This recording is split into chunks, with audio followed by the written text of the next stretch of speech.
Alright, how's everybody doing? You ready to have a fun, lighthearted, not scary stream?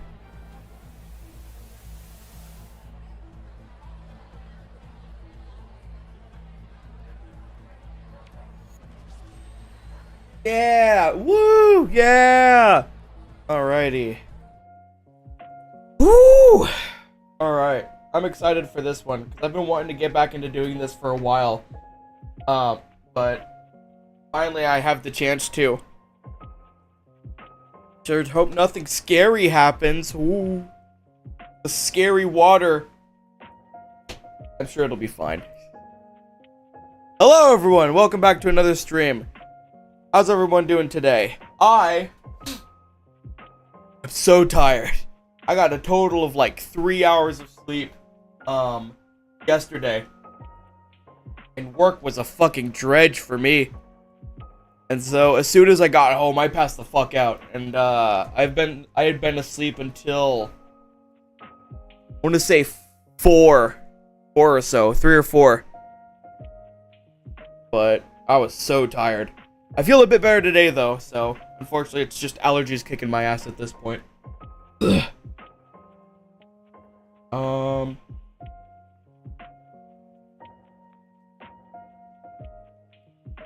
Hold on.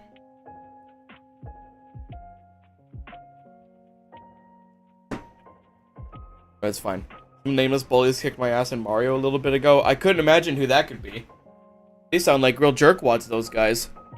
Wouldn't be me, that's for sure.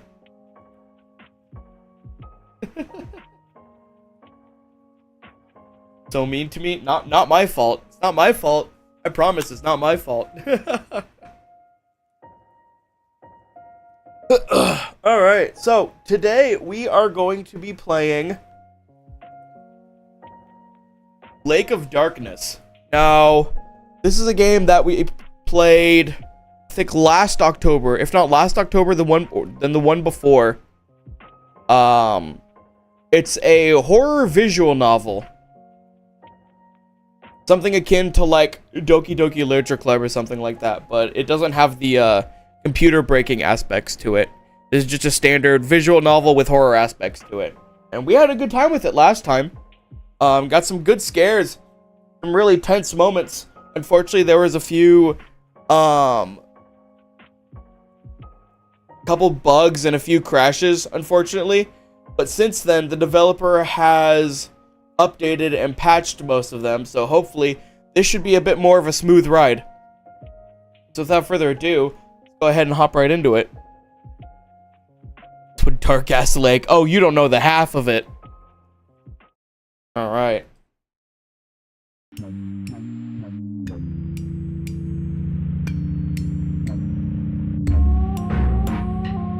Damn, that lake do be dark though. Cool.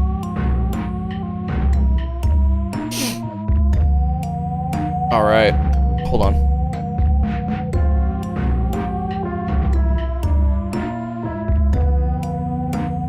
Yeah, it's better than the water from Dredge, that for sure. Totally stream. I don't even have the game. I don't have Dave the Diver. You're lucky you're getting Dredge.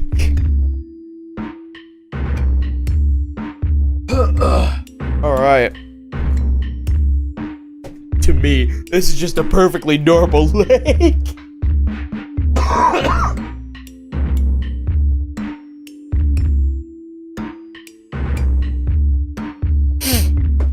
Peeking my dark and twisted mind. Oh, I'm sure.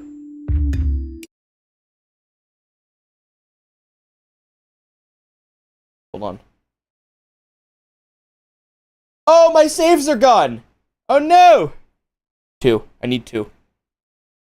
I need 2. 1 doesn't do anything. I don't have a problem. My saves are gone. Alright, I guess we gotta start anew. Okay, that's fine. This game features content and themes that many readers may find disturbing or otherwise offensive. Good. Such as abuse, addiction, anxiety, depression, grief, and suicide. You've been warned. Thank you, dear.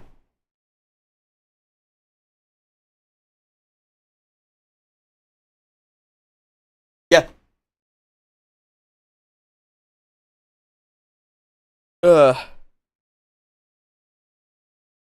Just a peek in my dark and twisted lake. Oh, absolutely. If you ever feel as if you or someone you know is at risk for self-harm or suicide, please call the appropriate hotlines.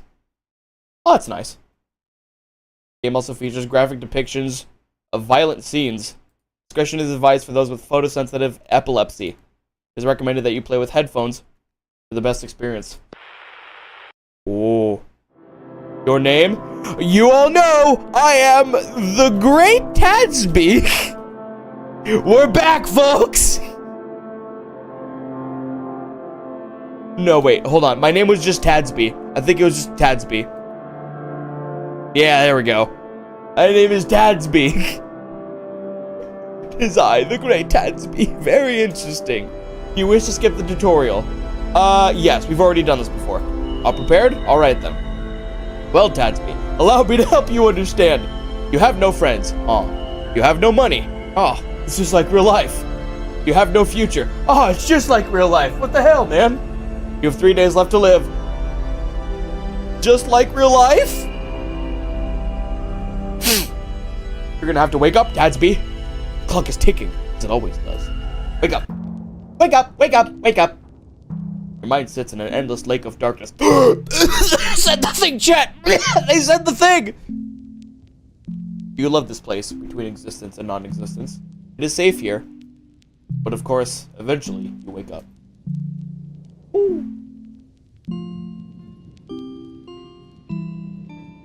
I've received a gift from someone who was just talking about Dave the Diver. I wonder what it could be. You slowly and painfully start to become aware of the room around you. Struggling against your tiredness, you try to push your eyelids open with all your might. The bed is so warm beneath you and nothing is really important anyway. Is it even worth it? Get up! Get out of bed, you lazy bones! Your brain almost tries to expel the sickening thought. But no, must. You throw your arms down and swing your shoulders upright. Only now are you realizing the depths of your exhaustion. Nevertheless, force yourself up onto your feet and look at the room around you. It's your bedroom. This place is your one refuge from an insane world. Cracked paint and burnt light bulbs carry a liminal familiarity. Jesus Christ. Your computer sits next to you on your desk, only ever used to play video games. The day ahead weighs heavy on the back of your neck. You really don't want to get out of your pajamas. Dad's been begging you to help at the shop today. Today's no different. That's right. Okay. Yeah. The vest. Okay. There are different things that you have to do within this game to get different endings. Oh, crud. This is gonna take a few times to get everything back in order. Then again, you can always ignore him. Today is no different. Get dressed! Be productive! You pull open the heavy drawers of your dresser. After sifting through between the few clean clothes you have, you decide an old band shirt and some ripped jeans. You're no fashion model, but you look somewhat presentable. What should you do? Leave. Creak open your old wooden room door and start heading downstairs.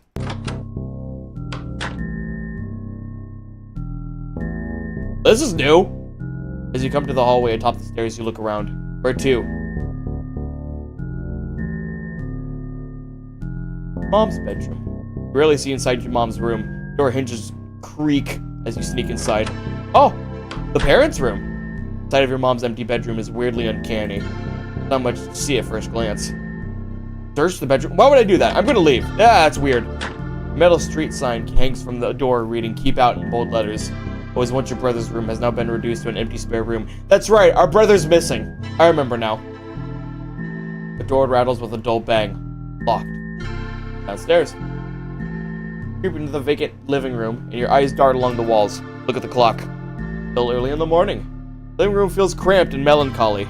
Torn furniture and messy tabletops act as a callous reminder of how nice the space used to be. The door to the kitchen sits next to the home phone. Only one question sits in your head.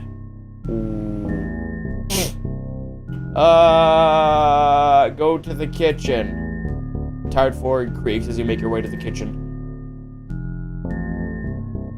You walk into the kitchen and notice your mom standing over the sink doing dishes. Hi, Mom! She always keeps the kitchen clean and bare, which just makes it more obvious how little food you own. She turns her head and smiles faintly. Rise and shine. How are you doing this morning? I'm fine. Sure? Been worrying about you. I'm here if you need anything, you know. I know, and I'm really alright, don't worry. Okay, hon, I'm glad to hear it. Your father's been asking for a hand at the store. I'll think about it. Make a sandwich. How long has it been since you've eaten last? Small shame bruising you as your stomach rumbles angrily. Been hard to take care of yourself lately. Grab a cutting board and some slices of bread. You stare at the empty white bread as it lies lifeless on the counter. I would hope so. I don't want no live bread here. What should you make? Ham and cheese bread sandwich. Oh my god. You take 2 pieces of bread and put them yourself together. What are you? An idiot sandwich, chef? Gotta be teleporting that bread. Yep. You crack open the fridge and start shifting through the cheese drawer. Find some single slices of plastic cheese and feel around for the lunch meats. What was once a plump package of ham is now a few loose strips of plastic wrap. Turkey will have to do. Soon you find there isn't any mayo either. Oh. The sandwich somehow manages to look more depressing than when it was just 2 slices of bread. Slowly you eat the sad cheese and turkey sandwich. Go to the backyard. Push open the screen door as a pleasant breeze hits your face. Whoa. Step out into the howling of the wind over the hills. Your backyard is small, but it has all the necessities. A yard, a shed, and a large white picket fence to act as the bars on your suburban prison. Who puts food packages back in the fridge? Yeah, depressed teens, exactly. Or people that just don't know any better. Go in shed. Heavy wood door groans as you open. You walk inside. Oh, good sound effects. The shed is damp and rotten from years of abandonment. Mom doesn't seem to care all too much about gardens anymore. There's bigger things to worry about. All that's left here is a few bags of mulch and some gardening tools on the workbench. A small window looking out into the woods, but all you can see is thick bushes leading to the woods. How'd you even come out here? Like the tools? Dad's workbench is proudly in the center of the shed. He was very happy when he got it for Father's Day. He didn't even have to pitch in any money, but Eric still made you sign the card. Actually, you shouldn't think about family too much. The seed packets left in the planter pots, a small trowel next to them. In the corner, a heavy crowbar leans against the wall. The crowbar might be useful. But as it looks, you don't need anything prior to smash, so you decide against taking it. No! Regardless, you should always have a crowbar! Okay. The wood door creaks to a close as you step onto the grass. Alright.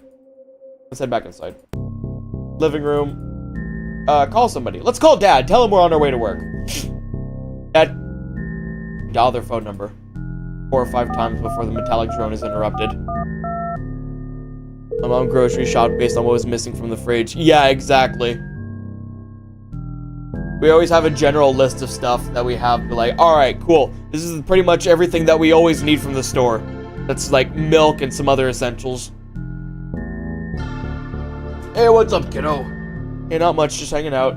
Sounds perfect. Needs a hand at the shop, you know. Getting too old to run this place myself. Guess you knew he was gonna ask you. Sure, I'll help out. Awesome, thanks for the help. No problem. And I'm getting paid, right? Sure, I can send a 20 your way. Alright, I'll be there in a bit. Thanks, kiddo. See you soon. You too, Dad. Aw. Must be nice. Well, the money would be nice. Anyway. I'm gonna call Mom. Okay. Or you notice another phone ringing just a room away. Just in the kitchen, weirdo! You look awkwardly at the phone in your hands. Yeah, my bad. Call somebody. Call Eric. Oh. Pause anxiously for a second and dial their phone number. The phone shakes in your hand.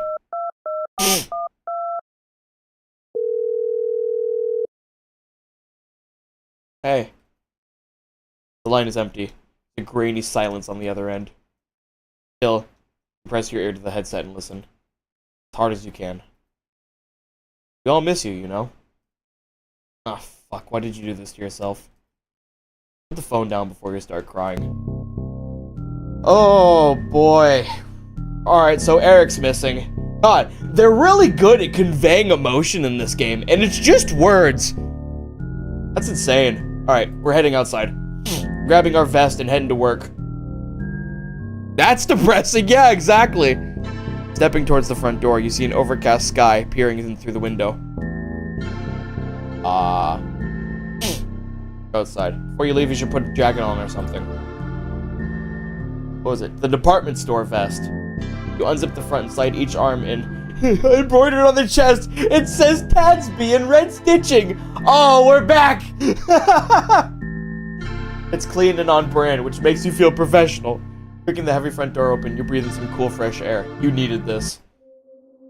The cold November air bites at your cheeks. Concrete greets your feet while you step onto the old sidewalk. Pine trees line the road and sway gently in the impressive north wind. Your neighborhood is sparsely built. Cheap old farmhouses, the abandoned church that looms on the horizon. Not much is out this way besides a small suburb and the skate park. All the action is further downtown, but that's a long walk south. Where to now? Towards Dad's shop. You sigh and look down at your feet. Time to get walking. Ain't got it there, and not emotionally. Okay, I was gonna say, this is probably not the game to watch if you're feeling emotionally vulnerable right now. After a long, tiresome walk, you make it to the built-up area of town. You'd call it the retail district, but there's only about two stores. It's mostly just cheap apartments that tower over the tiny townhomes at the north end of town. The only other standing buildings are a derelict laundromat and a run-down corner store. That laundromat is completely abandoned now. It was doing just fine a year or so ago. The owner just left work one day and disappeared. I've only heard hushed rumors on where he ended up. The old laundromat has since been left to rot, tucked away around the block. A small missing poster sits taped to the brick wall on your left. Picture of an old classmate of yours smiles back at you. Casey McIntyre, missing. Last seen a few days ago in the downtown area. If only you knew anything that could help them find her. Turn to the familiar buzzing sign down the road. Rich's House and Home. Dad's probably sitting in his office in there. As you walk closer, however, you see an alley to your side. It's somewhat menacing and intriguing as its darkness flanks you on the left. Also that corner store around the block. We gotta head to Dad's shop. We gotta go help him out. Your dad's expecting you. Don't make him wait. I get sad I have an orange fur ball to go cuddle. Yeah, there you go. We've got to go to work. Front sliding doors welcome you in. Ding dong. Air conditioners whir overhead as you step onto the carpet of the showroom floor. Houseplants, televisions, and heart-shaped wall decorations clutter the room. Ooh.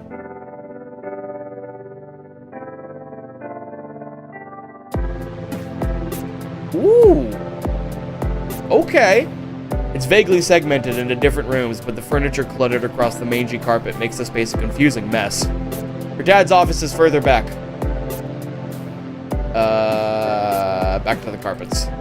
Shuffling past coffee tables and dining room sets, you make your way to the back of the building. You walk your gaze across used mattresses and walls of stacked carpets. Two doors are indented into the back wall, one leading to Dad's office and one leading behind the building. Dad's office. You knock on the door and stick your hands in your pockets. You hear him rustling some papers around on his desk before his chair creaks as he stands up. He swings the door open and greets you with a warm smile. Really grateful you're here. Come on in, we've got work to do. True horror of this game, used mattresses! Oh god, yeah, that's a good point.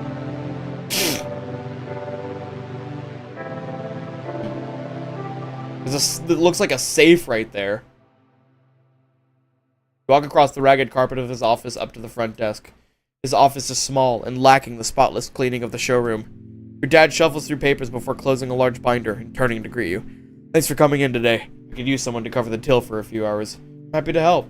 He flashes you a short, appreciative smile before turning back to his paperwork. Just tell Barb you're here so she can head home. As you mentally accept the task, you turn to leave the office.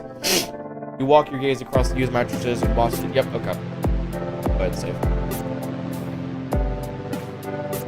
Showroom. Register. Step past potted plants towards the cashier. You step towards the front desk and meet eyes with Barb. She leans against the till, tired and bored. Come to help me get out of here? You waste no time before trying to give you her hours. Yeah, you can head home. I'll take over. Thank God. Barb speeds past you, fishing a post-work cigarette out of her purse. You swipe dirt off your pants and find a comfortable spot to stand behind the till. Your vest feels reassuring on your chest. At least you don't look completely out of place. As you get comfortable, you listen to the bells of the grandfather clock chime your arrival. Here comes a customer. Oh boy, time to work! Press small talk to reel them in with a casual conversation. How about that weather, huh?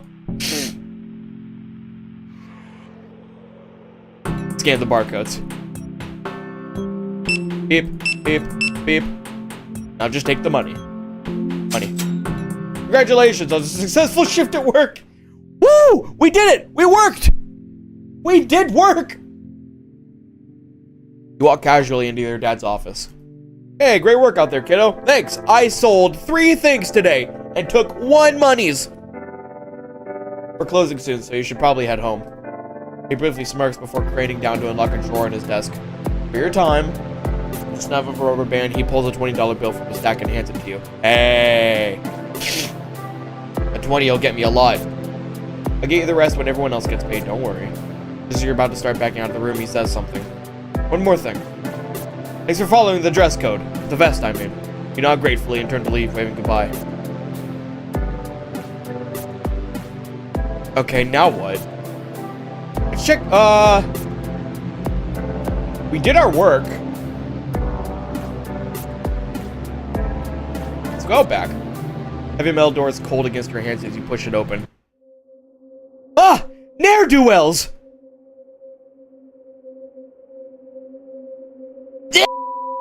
Oh, I'm allergic to ne'er-do-wells! As the door shuts behind your face fills with surprise, 2 scrawny teenage boys huddled over spray cans, looking up at you in mild terror. Wait, not just any teenage boys. Your old classmates, Brandon and Jacob. They are intimidating cool guys in school, but this scenario has them cowering from you like lost puppies. What do you say? Hey, what are you drawing? Let's get in with the cool kids. Jacob stares at you bewildered for a second, then back at Brandon as if he was looking for advice. Well, it wasn't going to be anything big. My tag is this little cat guy with headphones. I draw him everywhere. Like, that's cool. Thank you. He means it earnestly. Maybe that validated something in him. Okay, sure. If it's so cool, you're not going to make me scrub it off, right? I'll clean it off. Don't worry. You want to keep it? Very kind of you. Thank you. There's a big bowing motion as he shows you his gratitude. Oh, okay. They like it. Can we just go? Yeah, just 1 second. Jacob takes a single step forward as he braces himself for whatever he's about to say. Yeah? Hey, you know, if you're free at all, just stop by the skate park. I'll be there tomorrow and maybe we could hang out or something. I complimented your graffiti work and now you're giving me your phone number? Really, dude? Look, just think about it, okay? That the boys saunter around the corner into the adjoining alley. You pause with the thought. You can still tell your dad about the graffiti. It's not like Jacob will know it was you. You want the tag cleaned up. Sure, your father would appreciate that. Maybe he'll finally get that raise. Smile creeps its way across your face before you turn and head inside. Okay, we have a friend now, I guess. The showroom. Let's go check out the bathrooms. You waddle past mirror fixtures and toilet seat covers of the actual customer bathrooms. After pushing open the bathroom door, you met with a small stained tile bathroom. Wow, this is very small. The walls are an impressive off-white, caked with grime from years of neglect. There's one large unused stall that takes up well over half the cramped space. Fluorescent lights hum and flicker above your head as you stare at your reflection. Your eyes have deep bags under them from sleeping through nightmares. Wash hands. Tap turns on you and the outpour of warm water coats your hands. Soapy pumps later, you lather between all your fingers, pulling the water to your face and clean it as well. Flick water back into the sink and dry off your hands. Okay, that's it. Okay. Let's go home, I guess. I'd like to look at the picture, but it's not letting me actually click on anything. Go to the corner store? Pass the alley and make a left towards the convenience store. In a few minutes, you see the cheap illuminated sign and barred glass door greeting you. Oh, hello. I have money! I could buy things! As you step into the store, a small bell chimes your arrival. The cheap fluorescent lights flicker as you look over the rows of chips and chewing gum. The brightly advertised goods flank you on every angle, and a bored-looking woman stares at her phone under the counter. What to do? Speak to the cashier. You walk awkwardly up to the register as she glances through her hair dyed... As she glances through her hair dyed disdainfully. Okay. She lets out a barely audible sigh and sets down her phone. Can I help you? Hi, how are you? Huh? Oh. Fine, I guess. You know, working your job and someone just walks into the door and immediately beelines towards you. Hi, how are you?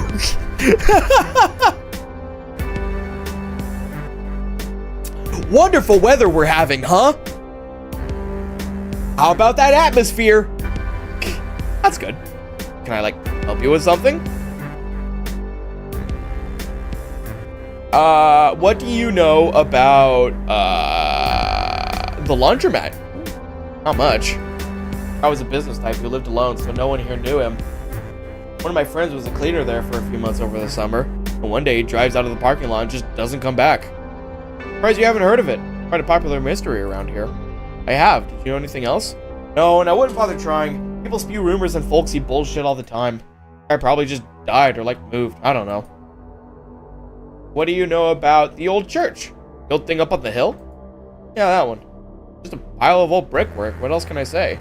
Boys around here go up to spray paint it sometimes and tell stories about it. It used to freak me out a bit when I was a kid, but it's just a church. I don't know.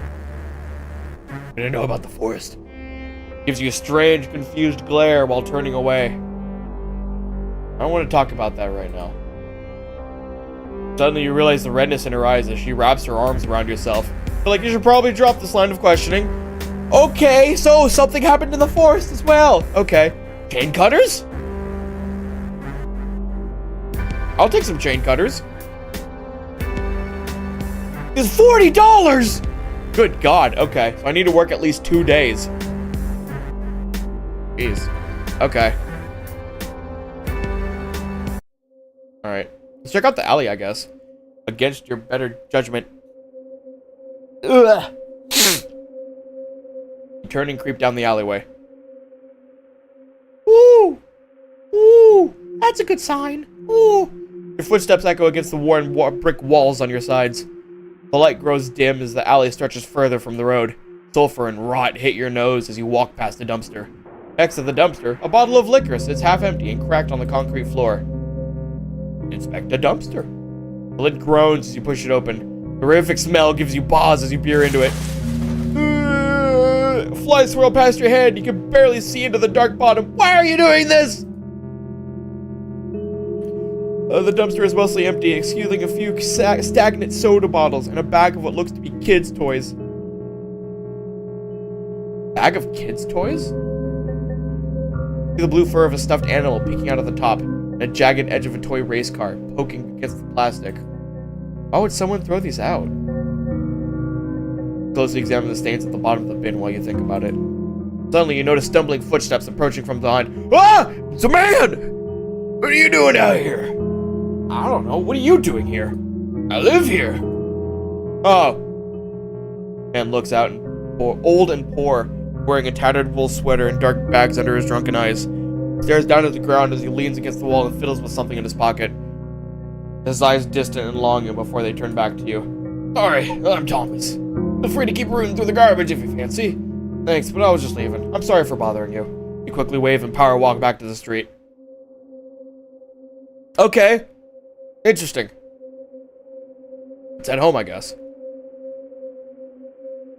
Do we have time to go towards the park? You lock eyes with the road, start to trek to the skate park.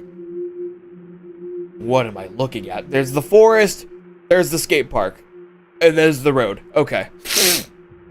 You watch trees approach and leave you behind as you shuffle across crosswalks. The sidewalk leads down a short hill to the end of the road. To the left of you is the skate park. Smooth concrete is left vacant. The only sign of life is the whistle of a cold breeze blowing through. All other sides of the road are flanked with a dense tree line. It's the forest. The one your mother has warned you against for years. Since they reopened the trails, a number of bodies have been pulled out of the lake there.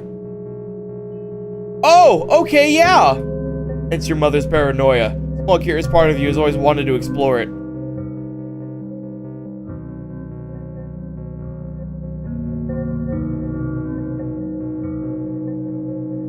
check out the skate park. You hop up onto the curb and walk towards the skate park. Hello, sir! Welcome! Glad to have you here, man. We're reading spooky words today. Oh. Nah, it's fine. Dry fallen leaves dot the smooth concrete of the skate park. Ah yes, the bodies! From the lake! From the forest! Surely nothing bad here! You know, as one does! You know, bodies, it's the lake that forms bodies, that's all. So that's where babies come from!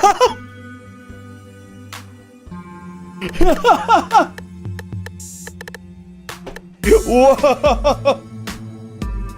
Dry fallen leaves dot the smooth concrete of the skate park. The sun peeks behind clouds and illuminates the white clearing where the skate park sits. It lays empty but stoic. Metal and pavement proudly stood above the unkept grass. You don't know how to skate, so you just walk around and take in the scenery. Let's head out. We don't have time to hang out here. Go home. Head back inside. Alright, there we go. Go to the kitchen. Mom!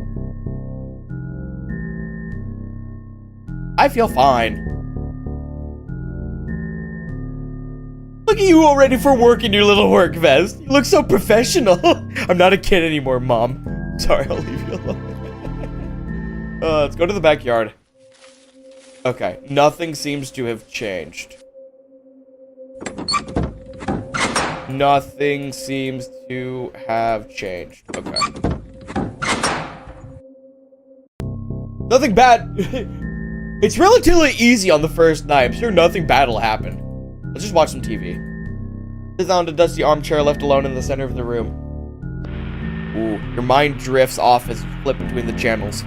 Even the blaringly loud commercials don't wake you as you drift into an ocean of thought. Happier memories of a family of four huddled around the television watching cartoons. You daydream of better times while flipping between the cookie channels. Suddenly something in the news breaks your concentration. Another missing persons in the county, some girl named Casey. You saw her poster when you were downtown. They must be desperate for leads. You knew her in passing from school. A strange feeling seeing her picture on the TV. Yeah, I can imagine. Like, there's one buddy I used to talk to on the boat a lot. I wasn't super close with him, but I knew of him from other people. When he was working on getting separated, he was on his drive home, and then he got into an accident with a drunk driver and fucking died. It's like, it was really rough on all of us. Like, even now and then, we still, like, talk about him every once in a while. Not McKnight, no, it was Craig. I knew nothing about McKnight, it was Craig. So yeah, the day he got separated, he was driving on his way back and then got killed in a drunk driving accident. He was not drunk, it was the person that hit him was drunk. So that's why whenever I have friends over, I'm so adamant about if you're drinking, you're staying home. You're not going anywhere. Yeah, no. It's still rough to talk about sometimes.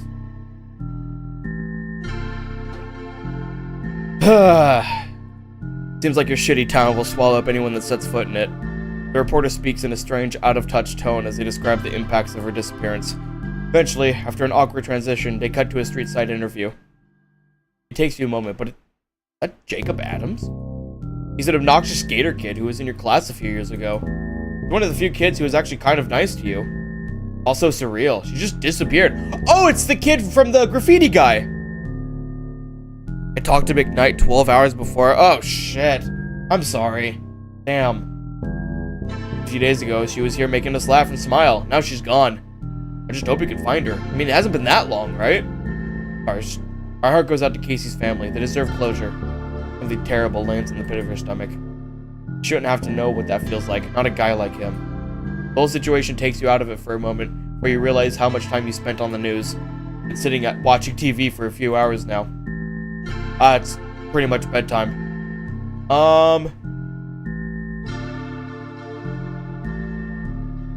Ooh, it's nighttime. You notice your mom doing dishes.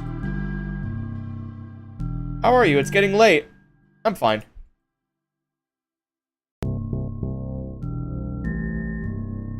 Go to the backyard. Anything out there?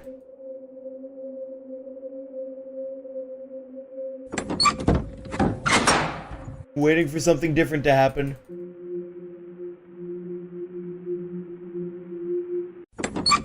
Back here definitely feels like something should happen, but oh well, okay. That's fine, it's fine. Let's go upstairs and go to bed. See, nothing has changed. Padded room always puts you at ease. Your messy, cold bed sings for you to curl in and let go of today.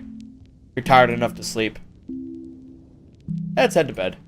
Faces the pillow with a thump as you collapse. The bed is warm beneath you. Your breathing slows while your mind drifts gently out the window. Alright, I'm busy getting the happening supplies set up. Come back tomorrow. The happening's not ready yet. Still under construction. Curtains close, the clock rewinds, and the mind melts away. Memories of the day behind you flow and swirl around you in your mind's eye. You pulled yourself out of bed and dragged yourself to work, which was surprising. You barely managed to feed yourself. Somehow, though, you managed to make a friend. You're gonna have to try harder tomorrow. There's nothing left here. Enjoy this ignorant bliss while it lasts, because soon you will return to it. Preaching colors, the chaos of lights, the terrible concrete truths. You are far from the truth, however. 2 days remain. He is coming. He? What do you... He? What do you mean, he? Who's he?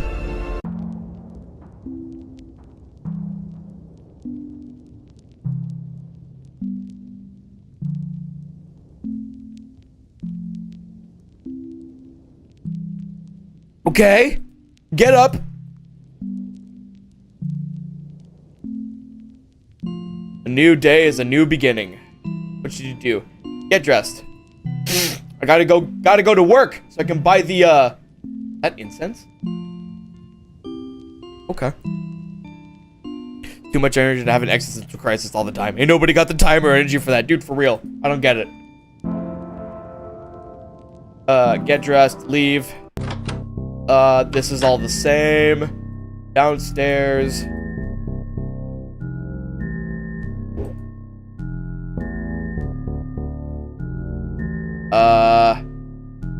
Does Dad still need work?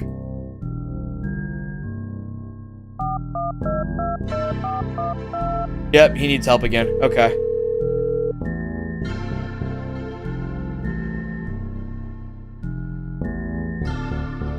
Go to the kitchen.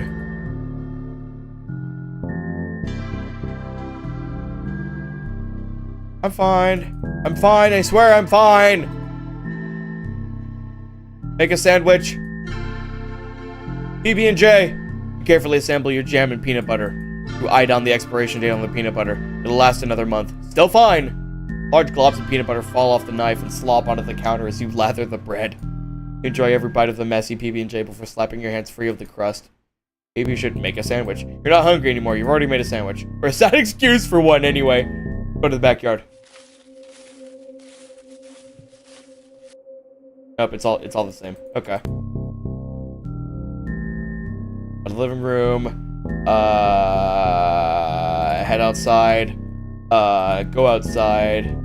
Wait, peer through the window. Oh. All you can see is the road and the tree line. The sky is a dreary gray and feathered with dark clouds. Oh, the same thing. Okay. I lied. Give me another day. I'm ready for the happenings, Mavis. Where are the happenings? A lot of happening supplies. Department store. I'll just brave the cold. Yeah, that's a great idea.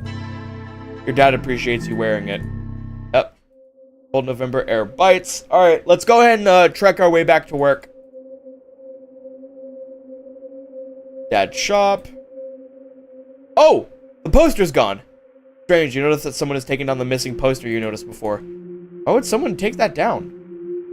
Rid of the familiar buzzing sign down the road. Okay. That's really strange. Okay. Dad, I'm here for work part 2. Employment boogaloo. There's the music. Okay. Come in. We've got work to do. Hell yeah.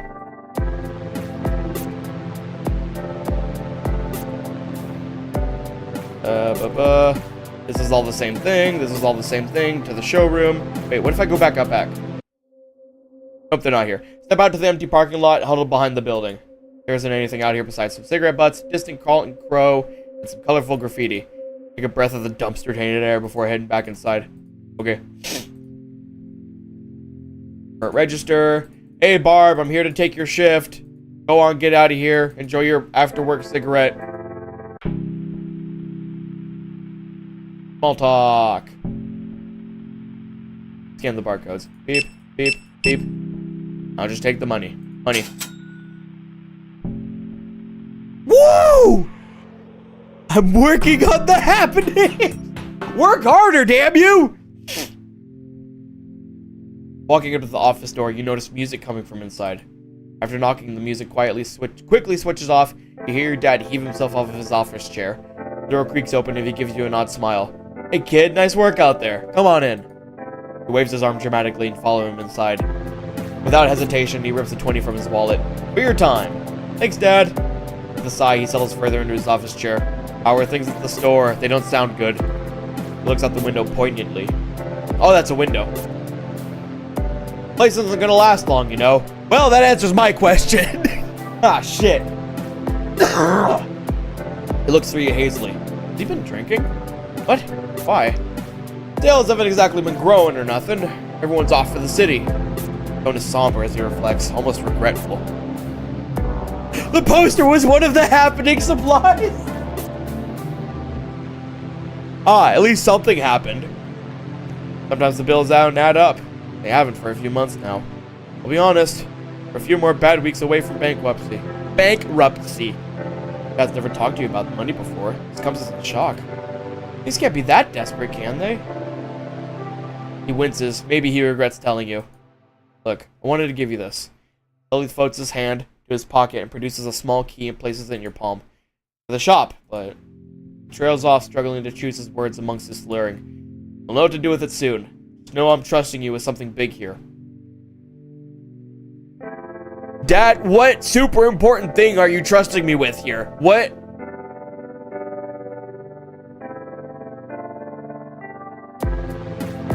Your ability to talk correctly is another happening supply, apparently. Dude, for real.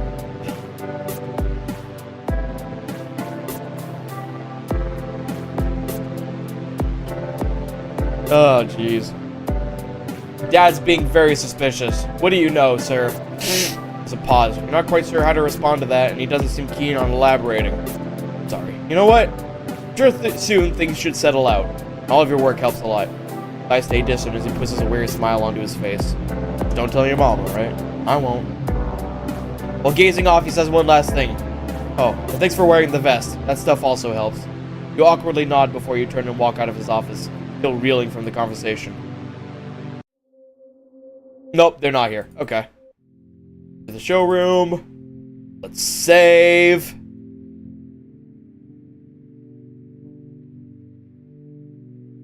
Someone else should be taking over soon. You must be running late or something. Turn back to the showroom. Okay.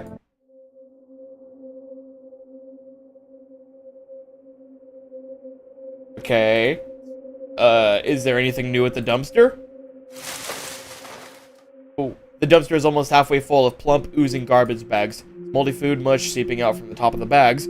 Small sheet of paper face down in the corner. Pick it up. You peel the stained notebook paper off the floor of the dumpster. Slightly damp with the mysterious fluid, but the pen ink is still legible. I'm so sorry, my darling. You won't be coming back. I can't look at my baby like that anymore. Something must be done. You saw what Spots looked like afterwards. We've had Spots for years. What kind of monster could do something like that? Just whatever you do, for your own safety, don't come looking for me. You know I'd want you to move on. Sorry for everything. I love you always. The note is signed Trevor McIntyre. What the fuck? What? What happened to Spots? Oh! It's the last name of the missing girl. Who could have written this? Her brother? Dad? Uncle? You flip the note around in your hands, looking for something else to read. However, a noise startles you. The note falls back into the dark of the garbage bin. You notice stumbling footsteps approaching. It's the old man. Oh, it's just you again. Thomas turns the corner and greets you with a smile through black, rotted teeth. There's a demon baby around? Oh, good. Dave, it's a dog, not a... What's wrong with you? What is it with you and that dumpster? It's the lore dumpster! I don't know, I'm looking for something, I guess. Whoa, what are you waiting for, kid? I don't know, something amazing, I guess. Me too, kid. Chuckles in a bitter, hearty way that makes you nervous. Aren't we all, kid? Silence fills the air. It's the dumpster of happenings. Must be hard for him to live out here like this, and you feel like you should help him out. No, I need the money. Can't afford to give everyone money. I'm sorry for bothering you. I'll leave you alone now. Corner store? I want those! Your gaze tracks along the metal racks covered in junk food and toiletries. At the front are lottery tickets, chocolate bars, and smoking paraphernalia. Center racks are adorned generously with chips, pretzels, and gummy bears. Both of the snacks are covered in a thin layer of dust, except for a small display of beef jerky. One solitary rack has the bare necessities of life: toothpaste, toilet paper, and spray-on deodorant. At the back, you see a modest collection of tools, cleaning supplies for sale. A large pair of stainless steel chain cutters catches your eye. $40. It's likely the most expensive thing in the entire store. Hey, boss. Can I buy those chain cutters? Can I pet that dog? I have chain cutters. How you doing? Still fine. Did you need anything, or how you doing? Still fine. Okay. What's so bad about the forest? Her red eyes stare daggers at you now, clearly offended. I apologize for bringing this up. Gotta be new or something. She scrunches her face up and takes a deep breath, composing herself. Look, one of my old high school friends was a hunter. Went missing for a while, wouldn't respond to phone calls, you know. He was found shot by his own rifle, face down in the lake.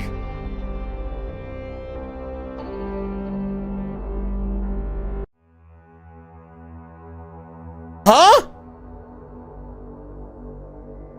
I'm sorry, I didn't know. It was 2 years ago, and it's not a unique story. The woods around here are a bit of a bad omen, you know. Pretty much everyone in this town has lost someone over there. The fluorescent lights flicker above as she sighs dramatically. Put it with the questions. I shouldn't be talking about this at work. Kind of curiosity can be dangerous, you know. Stay away from those woods.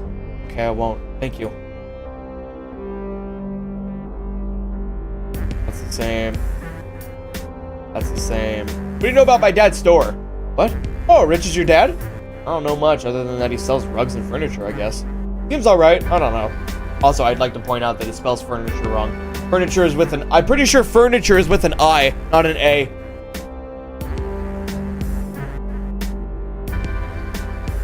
Okay. Nope. Okay. Yeah, furniture. Exactly. Okay, well, let's head home, I guess. Go towards the park. The skater boys are supposed to be there. See a group of teenage boys centered around a picnic table, all laughing or screaming about something. Yep. It's the forest. Hey, park. Hey, boys, how... What's up, my... my friends? How goes it, fellow children? Some evil kind of furniture spelled furniture. No, it's furniture. Don't you know? Dirt road becomes smooth pavement as you stare down at your shoes. You can already hear Jacob and Brandon loudly arguing across the park. It's all fur nature. Squirrels, dogs, cats, it's all fur nature. Dude, I'm not fucking lying to you. You'd land it if you commit. No idea what you're talking about. Just pussy out last second every time. Don't break my goddamn ankles! Jacob seems weird to reply, however, he pauses when he sees you. Dadsby, what's going on? That's my boy Dadsby, dap me up! Yeah! Yeah! Ooh! Oh no. He jogs towards you, actively ignoring Brandon's scoffs. After jumping over the railing, he stops to greet you. Glad you can make it. Looking good. Work today? If you want to go get changed out of your uniform, we'll still be here. Oh, that's fine. I like the yellow anyways. Fair enough. Well, welcome to my home away from home. Raises his hands as he gestures to the park around him as if showing off a luxury penthouse. You follow his motion and gaze across the skate park. One scooter kid, no older than 9, sits on the far curb talking to his dad. Stains of spilt sports drink or late-night vomit reach toward the solitary storm drain in the middle. Brendan waves indifferently as your awkward stare meets his. Brendan was just trying to shovey gap the two-step before you showed up. Yeah. Says like that, like you expect you to intuitively know what it is. Ooh. And what is that? It looks dumbfounded for a moment before lighting up with explanation. He's jumping over the stairs, but while doing a shovey. Like a trick. He gestures to a set of concrete stairs near where Brandon sits. Catches his breath. If you want, you could hang out for a bit and watch him eat shit. Want to hit that soinky goop, that shovey gap, the Yonko Spangle! Straight up glorping it over the heck and slide over there.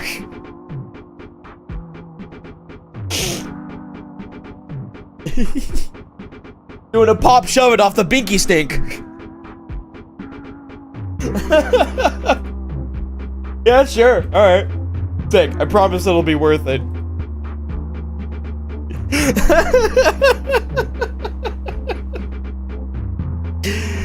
I know just enough skater lingo to know what he's saying. Yeah, I know what a pop shove it is. That's about it.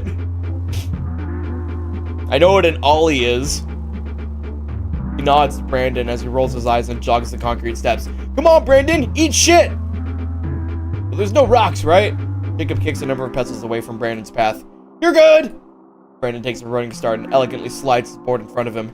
With a hop, he's mounted the skateboard and is now barreling towards the stairs.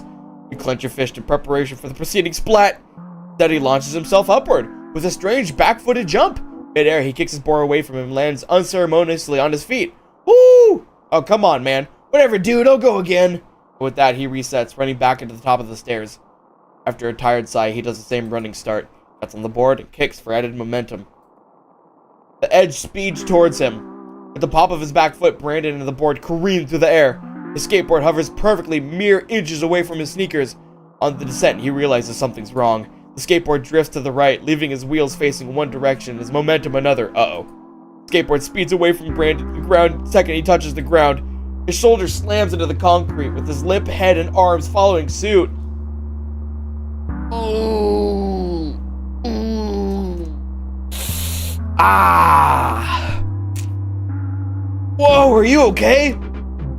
Brandon lies on the ground covered in scrapes and sweat furrowing from his brow. Send that boy to the lake! He couldn't do a skate trick properly! Give him the lake! Fine, just shut the fuck up! He pulls himself off the concrete out of breath and tears welling up in his eyes. Guys, I think I'm gonna go home now. I'm going home, this is bullshit!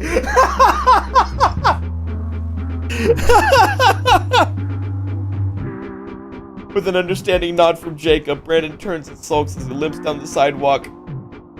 Oh no. Watch him get smaller on the horizon as he rolls his shoulder around in its socket. Sorry about him. He's a bit of a short temper. I guess most skaters do. Well, that looked like it hurt. Yeah, it probably did. But we do it to ourselves. You gonna get home soon? Or,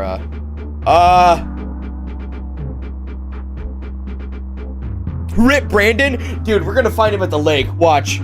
Oh, hold on. I gotta be right back. Be right back.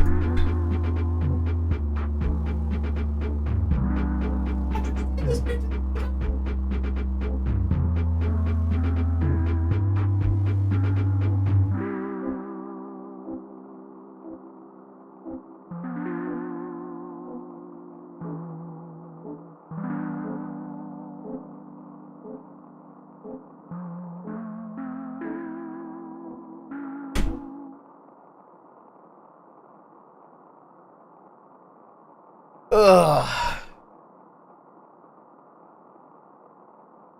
There we go. I don't know if you guys heard that. It was like, Mr. Electric, send this man to the Lake of Darkness immediately! I can stay. His eyes bounce up from his skateboard, a mix of surprise and excitement. Dope! Follow me, I want to show you something.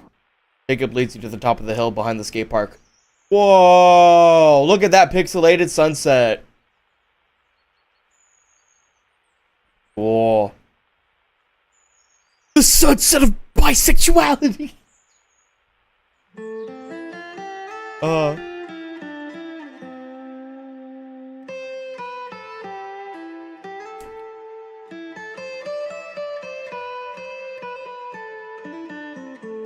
Nice!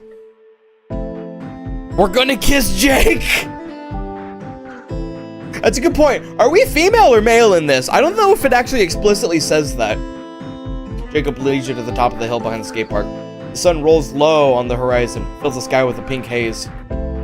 As Jacob reaches the crest, he pulls out a hand-rolled cigarette out of his pocket. The flick of a lighter, he brings it to life as he asks you a question. Nice spot, eh? Yeah, the view is kinda nice.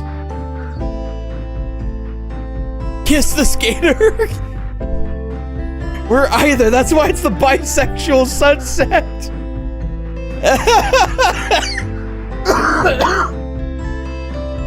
Spent a lot of time up here. I'm not vandalizing your dad's property, of course. Both chuckle. However, his turns into a smoke-filled cough. What's your deal? What? What are you doing at the skate park at this time of night? You invited me! Nothing else to do, I guess. No, that's not what I was asking. You look at him for a moment, confused, but he stays firm and simply elaborates. Everyone wasting their time here has got something stressful going on. For one long stoke drag, he continues, slowly exhaling a plume of smoke as he does. I don't know. Something they're trying to avoid. They're saying there's a damn good reason I'm never home. Brandon, too. Seems a little personal. There's a strange knowing glance before returning to the horizon. Look, you don't have to answer. I just want to get to know you is all. Aw. Do keep in mind, we were classmates at one point, so we already do kind of know each other. So what's weighing on you? Talk about family. My life at home isn't all sunshine and rainbows either. I used to have a brother, Eric. He was the funniest guy. Ooh, Eric! Eric Lore! He was the funniest guy I knew, and he always held the family together when my parents would fight and stuff. Oh. So he's not missing. He took his own life in January. No note or anything, so without closure, my parents still blame themselves. Maybe I do too a little bit. Either way, it really changed my parents and I. We started getting a divorce and just become really negative all the time. They're not bad people or anything. When they get upset, sometimes they make it my problem, you know? I don't know. Jesus, I can't imagine. His shaky words break you out of a small trance. You look over and notice his eyes are red with tears. I'm so fucking sorry. It'll be okay. It takes time, I guess. Look, if you ever need somewhere to stay, my doors are open. That's a prick, but I'll let you take the spare room. Especially if something happened, like if you needed it. Thanks, that was really considerate. Pause before turning back to the horizon. The two of you sit silently for a moment, drinking in the views of your small town. In the cold silence, you fiddle with the zipper on your vest awkwardly. Jacob's leg bounces as the thought anxiously bubbles to the surface. Hey, look. I know we haven't talked much, maybe as much as we probably should have. But you know I'll be with you by your side. Or whatever bullshit this town throws at you. Slowly, he turns to meet your gaze, confidence in every word. Oh. Got your back, kid. What do you say to that? Hug him! Hug! I'm gonna hug the shit out of you. Careful steps, you approach Jacob. Without thought, he opens his arms to pull you in. Cigarette still smoldering in his hand, he holds you in a warm embrace. For a moment, you hug silently, then only broken up by your weak sobs and the passing of cars. The firm squeeze and a small step back, he finally speaks up. Hey, it's gonna be okay, you know. I want you to take my number. Don't hesitate to call me if you need anything. He reaches into his pocket and pulls out a small scrap of piece paper. No, the furthest we've got is a hug. He performatively shows you the number hastily scratched in pen before handing it to you. Anything at all. After that consolation, he slowly steps back to another drag of his cigarette, before tossing it into the dirt and crushing it with his boot. Hey, it's gonna start getting late soon. My dad's crazy strict about curfew, so... Again, call me. Jacob jogs away from the road, waving a salute before hopping a fence. Alone, you step back towards the road as the sun passes the horizon. Cool! Well, regardless, I feel like that's gonna be important. Let's go to the woods! No, we're gonna go home. Back inside. The dark makes you nervous. It's the best to stay inside at night. Go to the kitchen. Hi, Mom! I feel fine. Nah, I feel terrible. I'm gonna be honest with you. Well, if there's anything I could do, let me know. She just roll her eyes at you? You need to take the day off, I understand. I'm not sure, I might. That's okay. I love you know that? You too. Thanks, Mom. I hope you feel better. That was sweet. It's nice to know she cares. Backyard.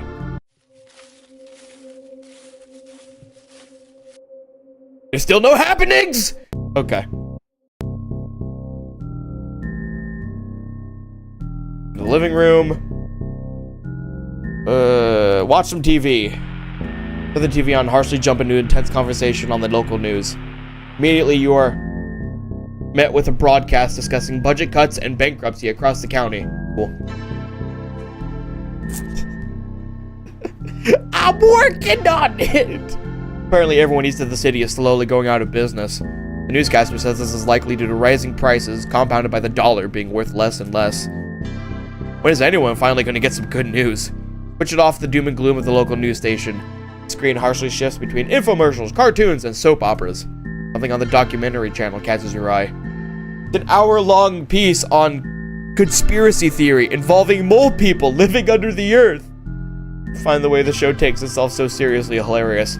The entire length of the special, you sit and listen to people rave on about how mole people stealing their food and killing their livestock. They manage to make it sound less and less plausible the more they talk about these hole dwellers. Who out here dwelling they holes right now? After making fun of the documentary for a while, they cut to something less funny. An interview with someone who claims their wife was killed by one of these creatures. He tells a story with a cold, dry tone and genuine fear. Really seems like he's not lying, like he's afraid of the story itself. The story is of a mystery man who showed up outside shortly before his wife disappears. Claims it was these creatures that took her. You don't feel the same conviction about these mole people as the guy does, but you can't help but feel bad for him. You can't imagine being that deluded, to be unsure of what's before your own eyes. This is supposed to be fun, and now you're uncomfortable. You've been watching TV for a while, you might as well stop here. Yeah, let's head upstairs and head to bed.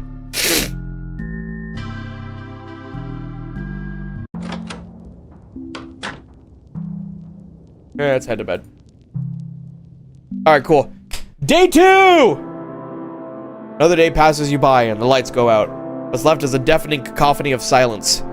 Again, you manage to keep yourself upright for another rotation of the earth. Congratulations. Your dad's shop will most likely not survive despite your help. You've opened up to someone, but it doesn't change anything. First of all, you are no closer to the truth. The truth about your place in the world. Don't hold on to any false hope, Tadsby. You are out of time. Today will be your last. I will not stop you. Go ahead and fight against entropy. Your debt will be repaid. One final day remains. Until then, you must wake up. Wake up. Alright, surely, today is the day of happenings. Right, Mavis? Everything's ready to happens?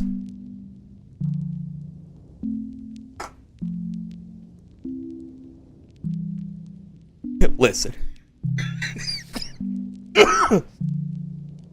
Get up. Oh. Time to wake up. Get dressed. Leave.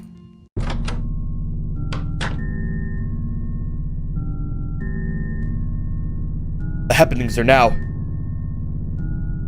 There's a surprise for you in the backyard. Oh, good. I love happenings. You notice a light broken in the hallway as you walk past. Mom?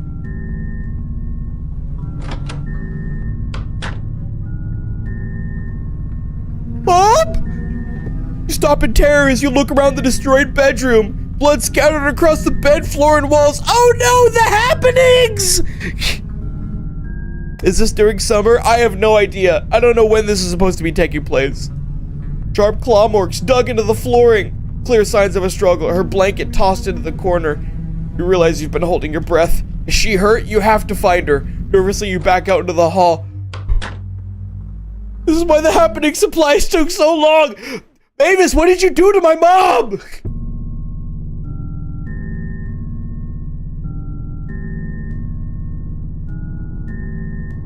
Where's the phone? You freeze halfway down the steps. What happened here? The living room has been torn to shreds. You barely recognize it. Deep gashes along the wall, exposing drywall and insulation. The furniture, still spelled wrong, is scattered and broken across all the hardwood floor. Tables, couch cushions, and electronics all violently thrown across the room. By what? Whatever happened here, you must have slept through it, but how? Doesn't make any sense. The clock sits cracked on the ground, somehow still ticking away. You have to get up close to read it. It's still early in the morning. Kitchen? Stepping over the debris, you make your way into the kitchen. Mother has been taken for happening supplies. You happenings her! Mom! You walk into the kitchen and notice your mom is strangely nowhere to be seen. Growing increasingly worried about her, you try to convince yourself she just left the house. Something unnatural crawls down your spine, but you shake it away. Is it the sins crawling down my back? Make a sandwich. I'm going to make some bread. I'm gonna make a PB&J. Everything's fine. We're just making a sandwich and go to the backyard. You know.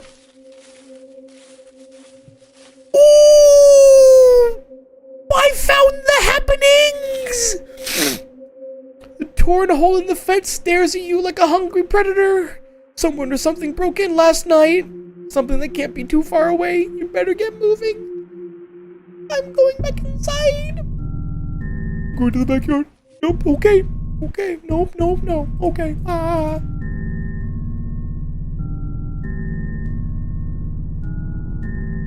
It's all paid for by the happenings trademark. Excellent. Something isn't right. You have to get out of here. You look around the entry with anxious confusion. Look out the window. Fine. Everything's fine. Go outside. Probably grab a jacket or something.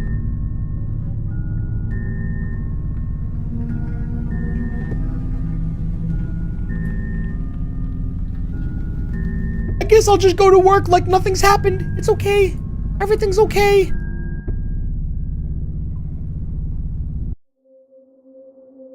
Maybe mom's at work. Who knows?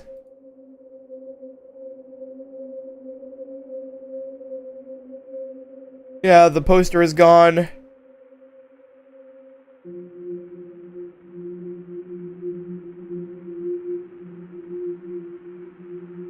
You have to find your dad and tell him what happened to the house.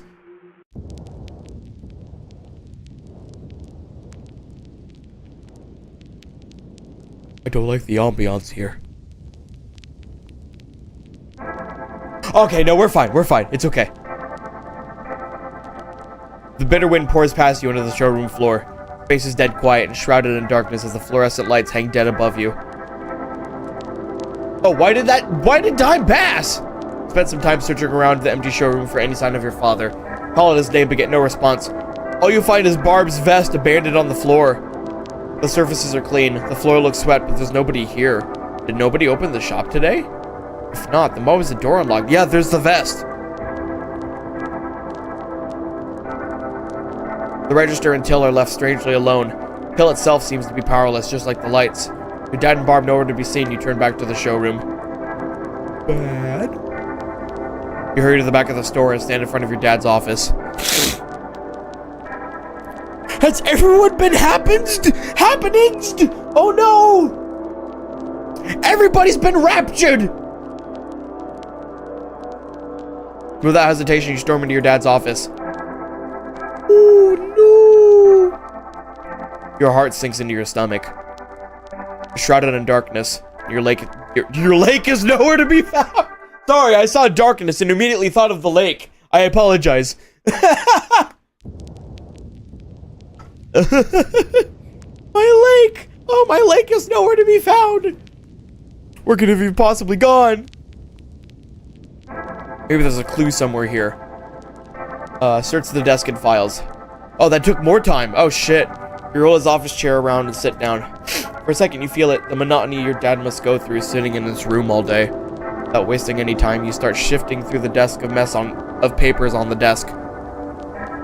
Ballots, sheets, staff schedules, and empty incident report sheets pass you by as you shuffle through the pile.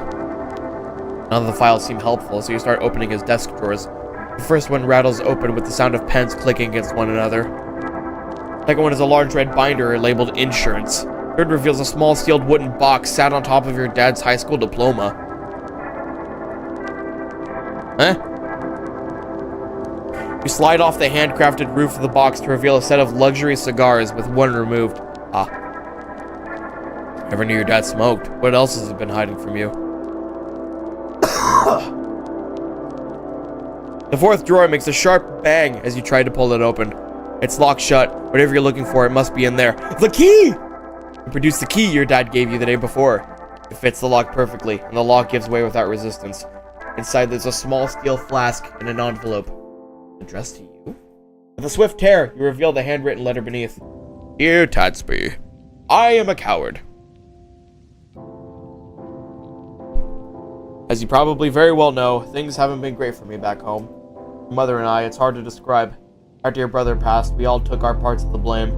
I knew my shortcomings, and I felt like I led him to do what he did. Your mother feels the same way, although she'd never let you know that. Instead, she lashes out. Not a day gone by where she hasn't reminded me of Eric.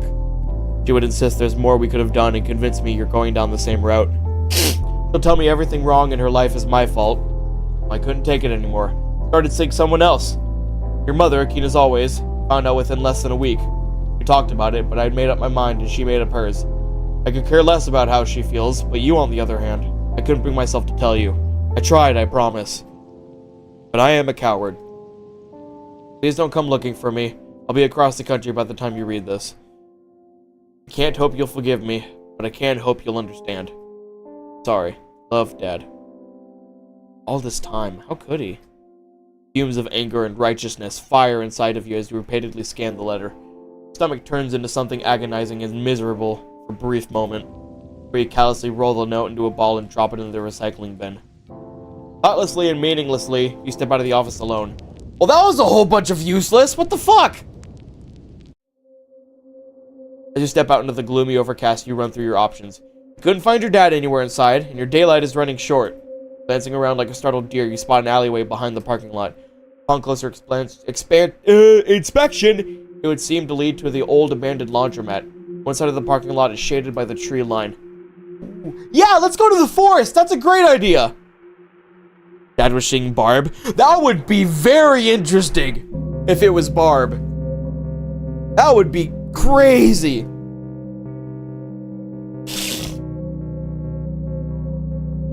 Take a breath and walk down the alley to a rusted chain link. Chain link fence! On the ground, you look at the property in front of you. An abandoned laundromat left to rot for years, tucked away behind apartment buildings. You pick yourself up off your scraped knees and stumble into the derelict building in front of you. Oh, no! The whole trademark! The glass door covered in plywood creaks to a slam behind you. You look around at the damp, rotting brickwork of the building around you. Mold nestles safely into every corner, and the ceiling is spotted with dark stains. Washing and drying machines line the walls, leading to a small table with a corkboard. There's a heavy office door that's been securely boarded closed. Just to the left of it, there's a hole in the wall, like an open wound in the building. Strange skin-like growths stretch out from the hole in the wall like a spreading moss. They flow out from the gap and loosely stick to the nearby walls. You try to approach to get a better look when a rancid smell makes you recoil and step back. Not the fleshy hole! Inspect the corkboard. Gaze up and down the corkboard, scanning the loosely pinned papers.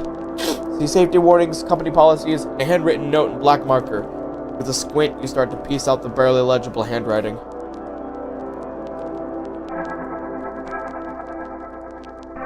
To whoever's closing. Please take my clothes out of the washer before you lock the place up. Thanks, Ben. Look at the line of abandoned washing machines. It could still be in there. This must have been written years ago. Stand back and try to think. Like the washing machines. The dusty white machines sit in rows, silent and abandoned. One washer has a full load still in it, while the rest is left vacant. Look at the damp clothes through the thick washer glass before turning back around.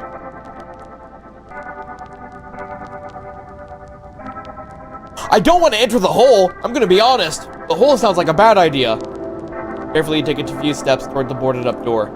Two wood boards lie uselessly in the front, while others securely hold the office door in place.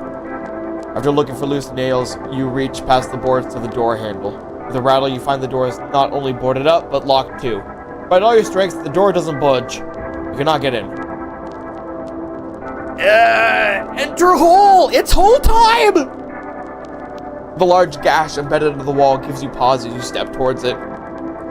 Wooden beams and drywall protrude from the enormous structural wound. Past that, the building disappears into a pitch black tunnel.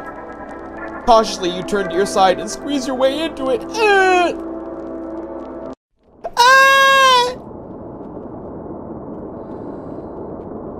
It's a fairy hole!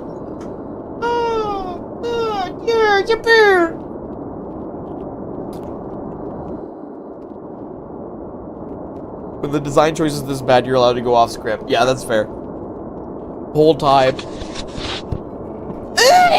Why would you do that? They're scuttling in my hole!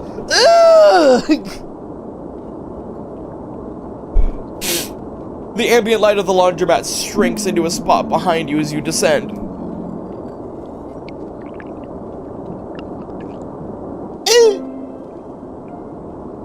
Trace your hand along the walls of the cave to find it's oddly smooth. It feels like a tube or burrow of some sort, leading just below the old building.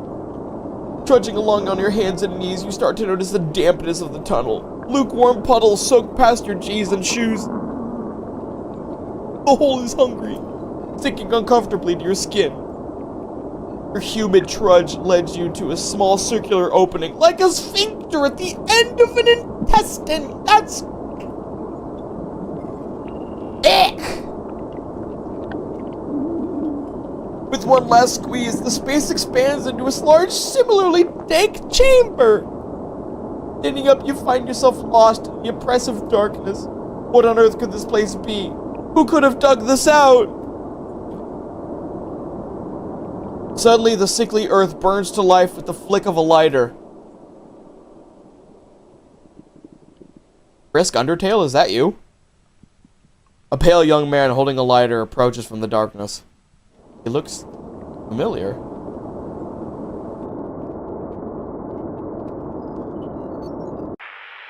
Did you miss me? What the fuck are you doing here? No, you're dead! You're supposed to be dead! That's Eric! What is he doing? What? But you... I know. But I'm okay now. This doesn't make any sense. He shouldn't be here. I tried to come back for you. I promise I really tried. His hair is a mess, and his old purple sweater is coated in dark stains. But I'm glad you found me. The flame of the lighter flickers as the draft pours in from the tunnel entrance. How did you get here? This is where I've been staying all this time. In the laundromat flesh tunnel? I've been alright. Casey and I even started hanging out again. I'd love to show you around. I don't trust this! I don't trust this! It's a skinwalker! I'm calling it now! His voice is gentle but gruff, exactly how you remember it. He outstretches his hand to you as he peeks past his unkempt bangs. I don't trust it. I don't trust this. Yeah, I died. You died. You killed yourself. Yeah, but I got better. Okay, yeah, sure. You know what? Arrogant. Ugh.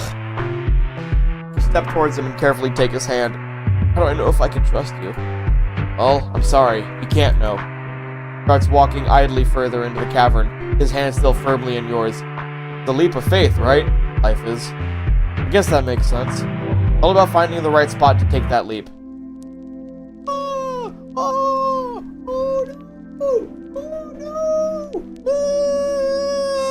In front of you, it is abyssal fissure sits gaping and alone, barely illuminated by the cave of the leap hole. Yawning circular pit, it sits endlessly. Oh, how it yawns! If a god used a cookie cutter to shear the earth away. Ooh. Ready when you are. You look down and stare into the lake of darkness. Oh, it's a leg! It's at the leg!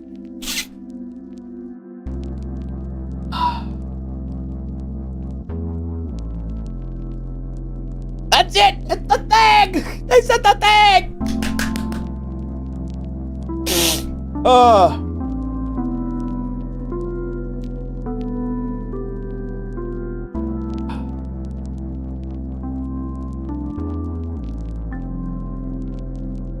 Surely this gives me an ending. If I say yes, I'm just gonna jump in and die. Here, let's go ahead and save. Geronimo! Without hesitation, you step into the nothing between the stone edges. The wind whips your skin as you dance limply through the empty air. It feels like an eternity passes. Just the dark and the knowledge of the coming ground. Fuck it, we ball? Yeah, absolutely.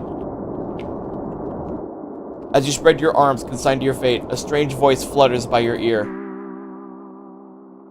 Welcome home, Tadsby. Until it stops. It was only a few moments after that when everything else stopped too. You were killed. You and your family became more names and a long list of missing persons in your county. The house lays abandoned for several years while memories of the tragedy fade over time. Your mangled remains are never found or thought of ever again. We're in the larger deep hole, yeah. Woo! We did it! I mean, tell me something, Tadsby. After all that has happened, are you happy with how you spent your time on Earth? Yeah. Then find peace, my friend. This world is cruel. Just remember you did all that you could, and don't come back. The game crashed!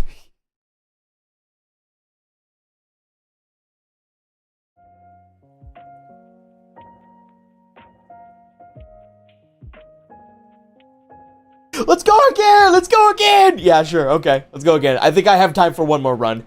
Since we have a lot of the, exposition from the first run, we could just breeze through stuff.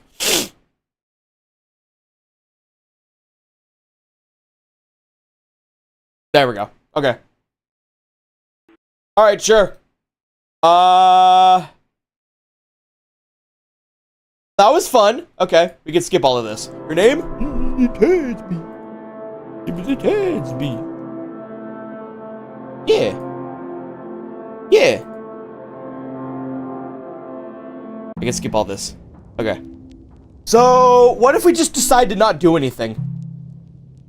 We could just decide to lay in bed and not do anything. That's a fun one, right? You roll over in the comfort of your bed, not ready to start the day. Letting go of the worries and troubles of the day ahead, you slowly drift off. Your mind sits in an endless lake of darkness. Wait, did I just...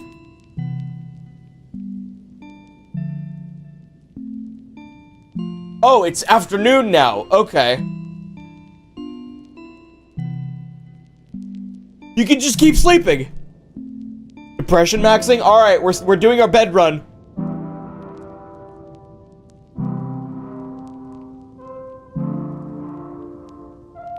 We're just gonna be sleeping the entire time. I'm not ready to do anything. Dies of starvation!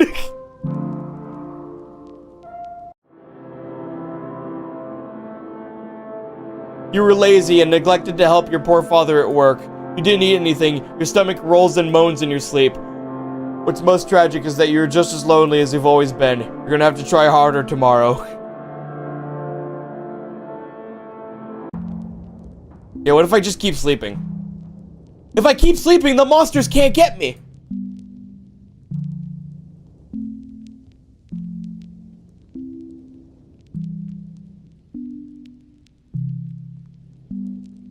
Stay in bed. You continue to disappoint those around you. You still feel terrible.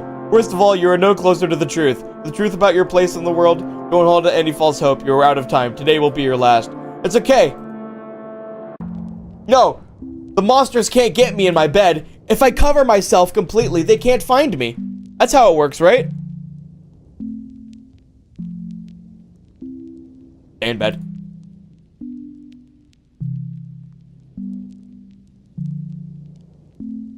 Stay in bed.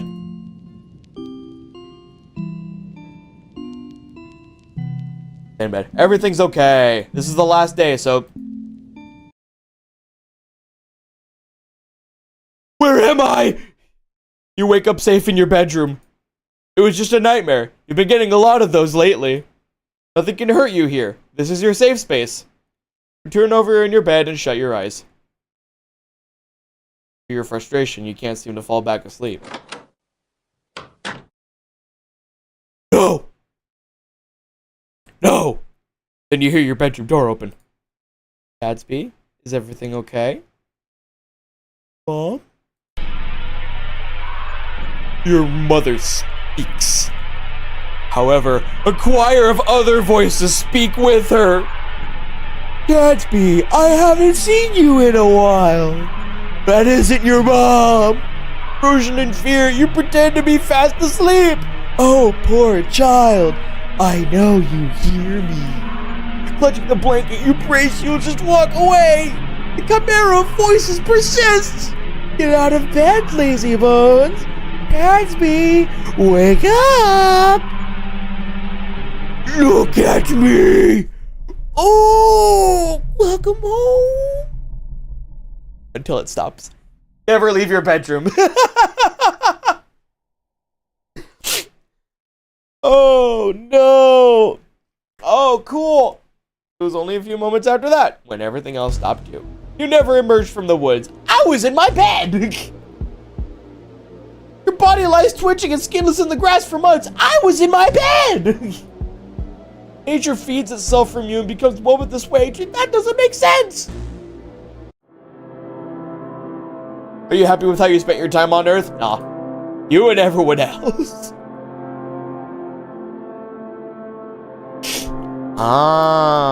Okay. So if you say you're happy with how everything turned out, it closes the game. Interesting.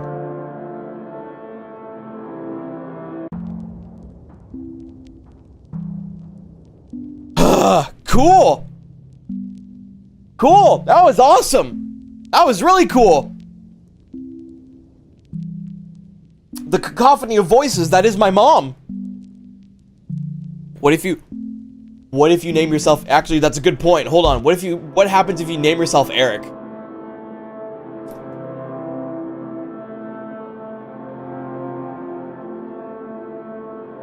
Ooh. Oh, you'll have to pick a different name. Oh no. Cool! I'm just gonna stay with Gadsby. Damn! Okay, interesting. That's a nifty little Easter egg.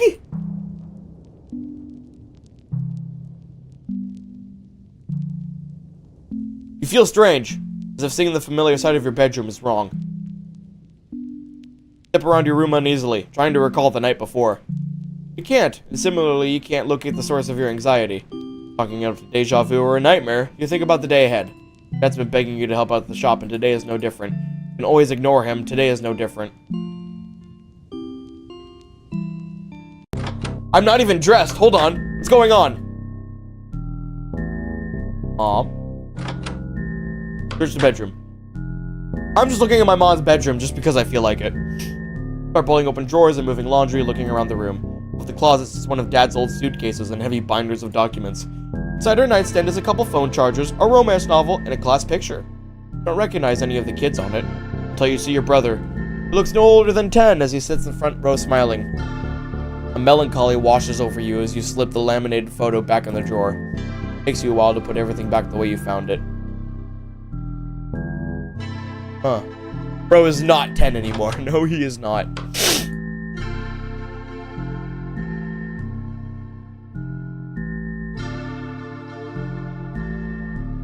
Bro, how is it already so late? What the hell? I was looking through the drawers. Okay, that's right. You've seen everything as the receipt. No search and search. Okay, that makes sense. Okay.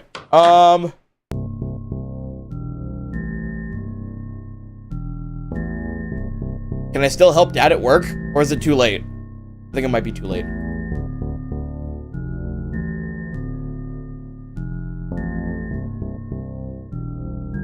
A draft makes you shudder.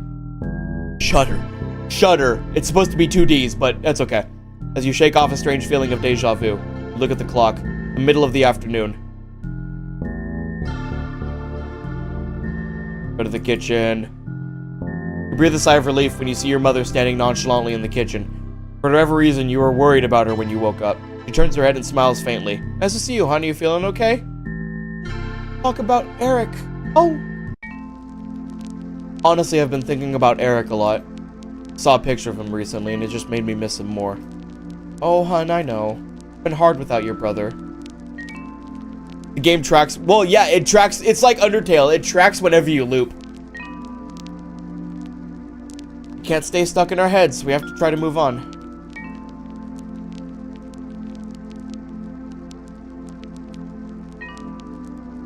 I don't think I will move on. I just think I'll ever move on. Like my best friend. I couldn't help him. That's me. Her voice grows stirred suddenly, as if reprimanding you. You can't just wallow in it all the time. Don't you think I haven't thought the same things? I'm his mother, for God's sake. You can't just stew in your room all day. You need goals, ambition. Look, I shouldn't have brought it up. Fine, I just can't handle the self-pity all the time. Jesus Christ, Mom, okay. I have nightmares about him. Still have nightmares about him. They never went away. Son, you need to lock the fuck in! That's why I don't want to get out of bed some days. Nightmares. Still? She sighs and thinks for a moment. Look, you're getting older. It's time for you to be taking care of your own health. That includes setting your own doctor and therapy appointments. Hey, how's it going to work when you move out? Don't you want to go and don't want to go to work because of a bad dream? Getting too old for this. A long silence broken only by the drip of the faucet. I shouldn't have brought it up. Okay, so what if I'm just sorry that you and Dad have to deal with all this. Sorry I didn't do more to help when he was around. Her eyes tense into a scowl for a second. She struggles to maintain her composure and ends up shouting. Enough of that, alright? It's nobody's fault. He was sick, he couldn't be helped. Remember how rehab went? But I don't want to hear that talk ever again. Jesus Christ! Our mom seems miserable! Jesus Christ! Yeah! What the hell? Move on? It's been less than a year. Have you moved on? Stunned by her question, she chooses her words carefully. No, I haven't. I'm really trying to put on a brave face, but sometimes I sneak into his old room and just sit there for a while. Imagine he's in there with me, busy with homework or his games. Mom dabs her eyes with a napkin and sniffles. Oh, you do have feelings. That's crazy. Stupid, but it helps me remember him. I'm trying to stay strong for you. Moving on slowly, but it takes time. I could be more patient with myself. Maybe I could be more patient with you too, I guess. Oh yeah, don't forget the other kid that's here. You know, the one that's actually here. Jesus Christ. You think I could go into his old room sometime? Sure, it's only fair. Just don't touch some of it, alright? Thanks, Mom, for everything. Of course, I love you. I love you too. Oh, how sweet! Our parents suck. BB&J.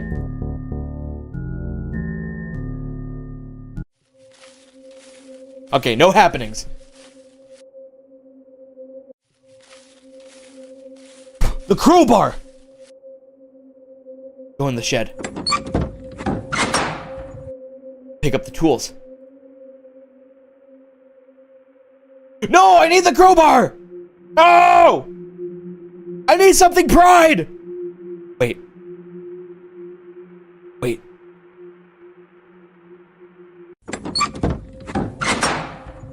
Back inside. Living room. Head outside. Through the window. Okay, that's fine. Go outside. Apartment store vest.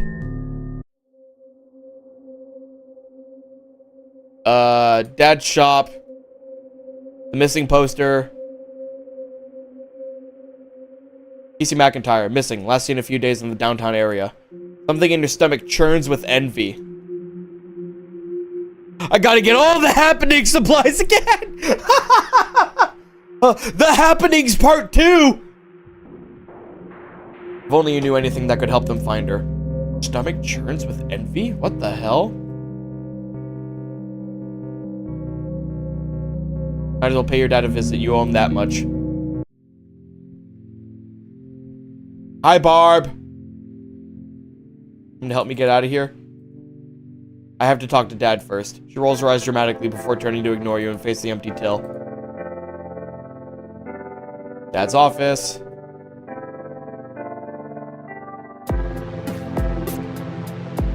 You knock on the door and stick your hands in your pockets. Well, that's what you're trying to do anyway.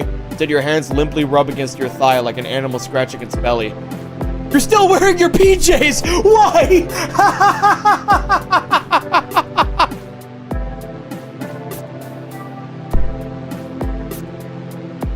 Your dad is seconds away from the door and you realize you look like you haven't showered in days. Oh no, here it comes. Your dad opens the door and looks at you intently for a moment.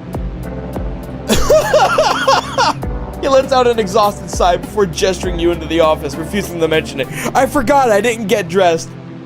You walk across the wrecking carpet. Oh no. Hi, Dad. I'm sorry. Oh, I wasn't expecting to see you today. I'm glad you stopped by. I need someone to cover the till for a few hours. I'm happy to help. Oh, don't mind me. Hey, at least I'm wearing my work vest. That's something, right? Oh, shit. Hey, boys. How goes it? We'll deal with that later. Showroom. Talk to Barb. You tie up the strings of your pajamas and lean against the till. Aw. Vest feels reassuring on your chest. At least you don't look completely out of place.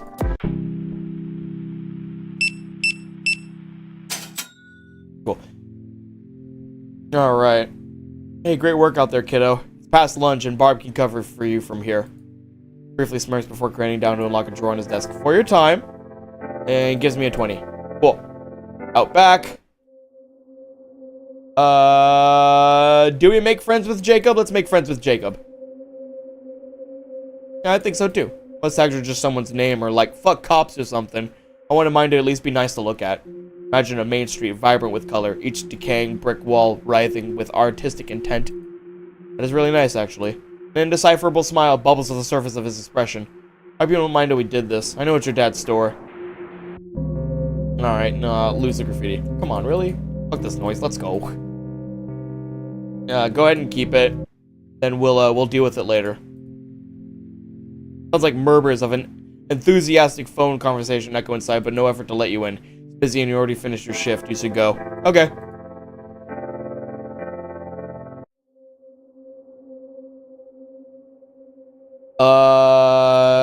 Is this gonna be the same thing? Yeah, kids' toys. It's the same thing. It's the same thing. What about the liquor? Expect the liquor. You hunch over and grab the bottle. I was thinking of putting Jacob as the name as well. It's sour mash whiskey and the strong kind. Though this stuff could kill someone your size. Whoever had it last, only a couple saw it sloshing around at the bottom. You notice stumbling. You can just take whatever you want, huh? Oh shit, is this his? Man looks old and poor, wearing dark. Oh shit. He produces a pocket knife and gestures it towards you. Only take what I want, kid. What do you have on you? Don't act stupid. Quickly pull the bills from your pocket and drop them in his hand. How kind of you. Now get out of here before I gut you like a pig. Okay, we're not doing that. That's good to know.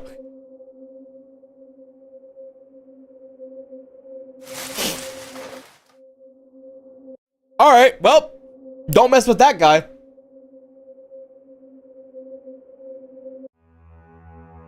Hello, ma'am. She lets out a barely audible sigh and sets down her phone. Her tired eyes scan you up and down with mild bewilderment. She cocks one eyebrow up as if to ask why you're in pajamas in broad daylight. After a moment, she breaks the awkward silence to ask something else. Can I help you?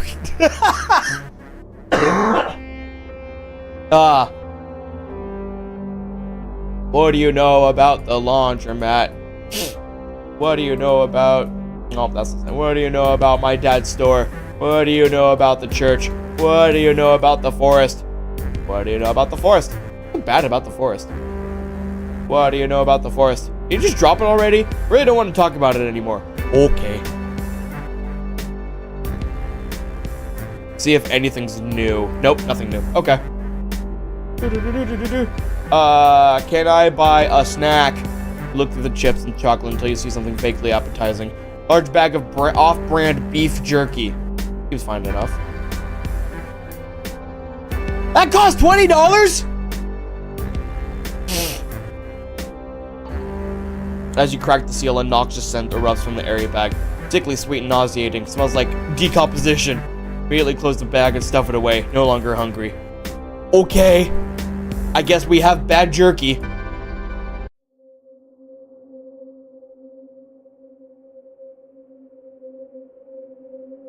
I kind of want to go to the church. Too late in the dead to be walking around. Okay, fine.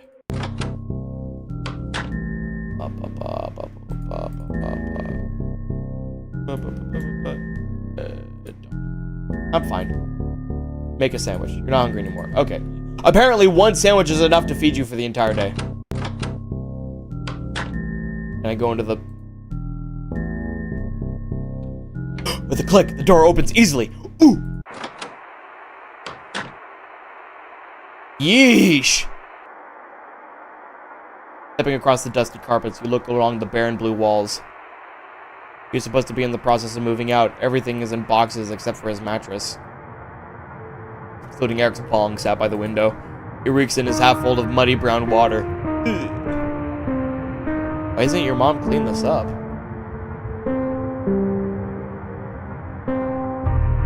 Stepping away from it, you sit down on the mattress. Then you notice a small green shoebox sat by the larger boxes. Yeah, sure. Slide it over and peek inside. Inside is a number of rolling papers, plastic baggies, and a pocket knife.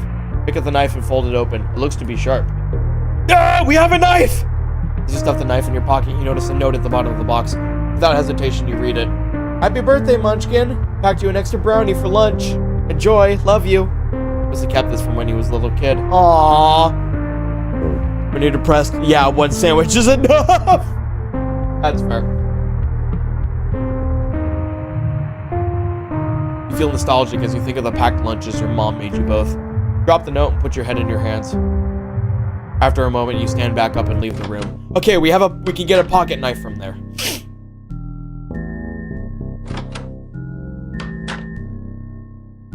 Nope, okay. Bedroom, might as well sleep. Play video games! You press down the bulky power button and listen to the fan groan to life within. After almost 10 minutes, your desktop starts to open. You don't have a lot of money to spend on games, so you open the only one you have. Oh, shit. Oh, it's Pong. It's actually Pong. It's just Pong. It's actually just Pong.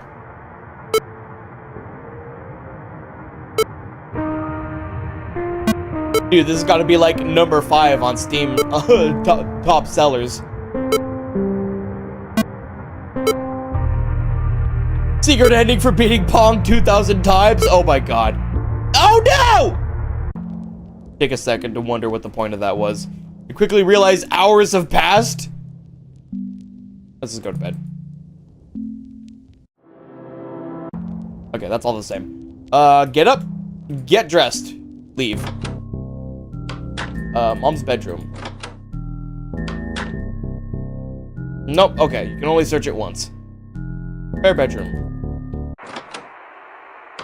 You've already looked around. Being here makes you sad. Okay, that's fair. Okay, what now? I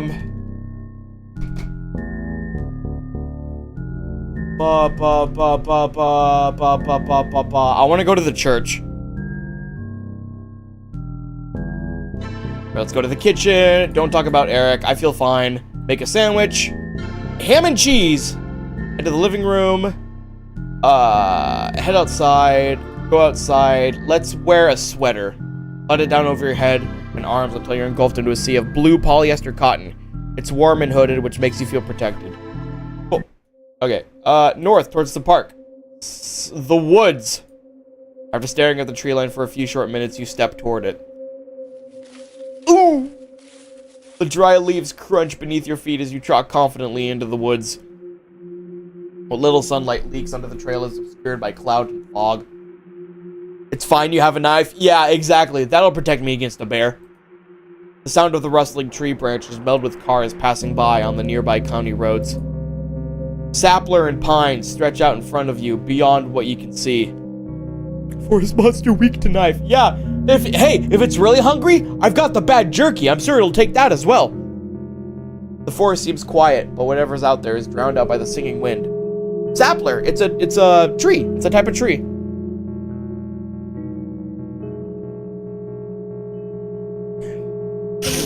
I believe.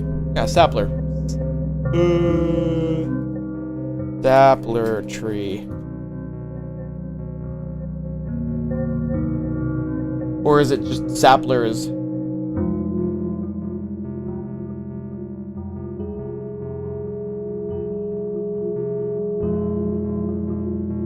I don't know what it means by sapler. I think it's supposed to be a different word. I know saplings, yeah. Poplar, it might be poplar? Maybe? I have no idea.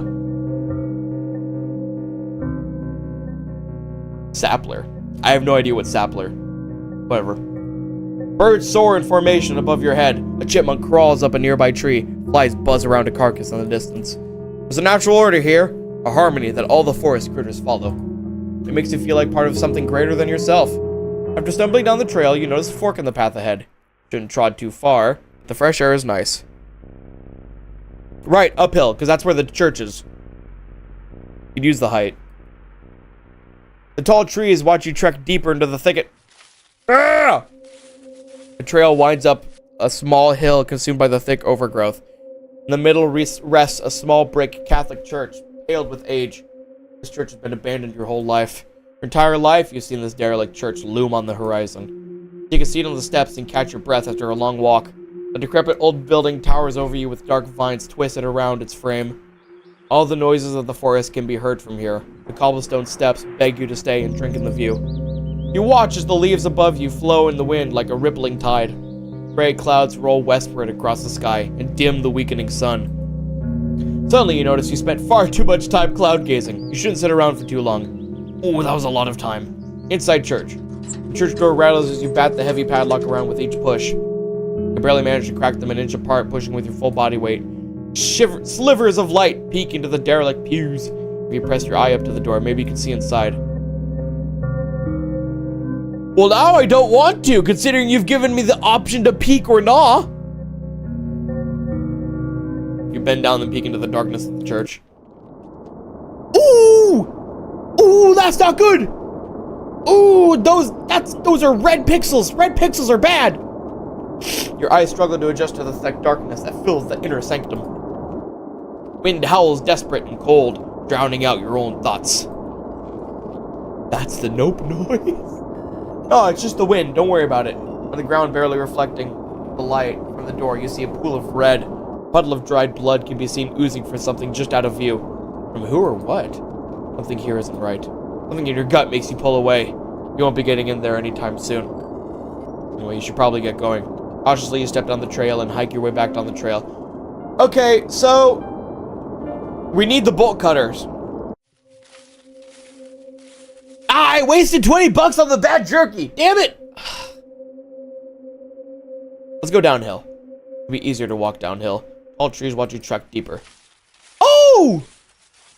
Oh, this looks nice. It's the Lake of Lightness. He's ready to open a dark world. Ooh. Ooh.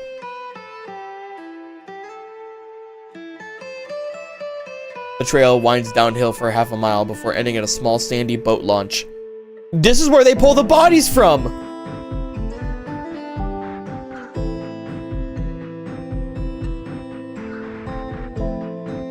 This is my body dredging music! Clouds clear the sky and warm sun beats down on your face as you look out at the water. The weather seems calmer here, as if the landscape itself is telling you to sit down and take it all in. Let's stay for a while, might as well. You dust off the edge of a capsized fishing boat and take a seat. As you lean back, you notice E plus C etched into the hole. Eric and Casey? Must be a popular spot to sit. Gazing out at the horizon, you drink in its features. The contours of the rolling hills, the quivering great spruce trees, the reflection of it all in the bright blue water. Waves gently lap against the sand, leaving thin, pale streams of foam as they fold back into the water. The lake always seemed so dreadful with the way your mom described it. I expected to see dead bodies floating downstream, or intrusive steel pipes spewing pollution into the forest. Instead, it's just a quaint, beautiful lake. Whatever secrets this place holds will have to remain hidden deep beneath the surface. Imagine countless things abandoned, stuck at the bottom of the lake. Jewelry, toys, fishing gear, all gone into its shimmering blue depths. You look down into the murky water with a strange longing. Your face reflects back at you. It's hard to recognize in the rippling water. The reflection begins to smile. It's as if you could just cast yourself in and just evaporate from memory. Become... Oh, God!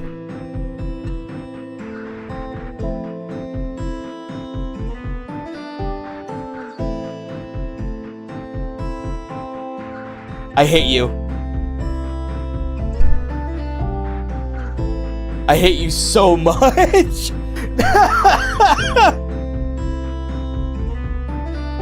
Was it not playing the noise? It was playing the noise for me. You can't hear it? What the fuck? You try it again. And do it again.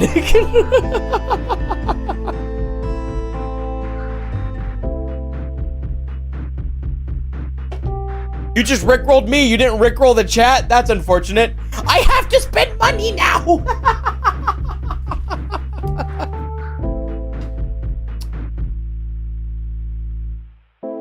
Ugh, I need new water. Ugh.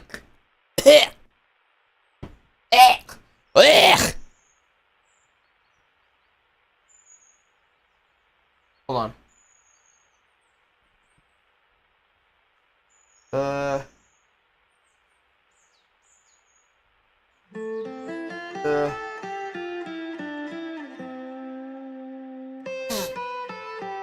Hold on. Wait. Hold on.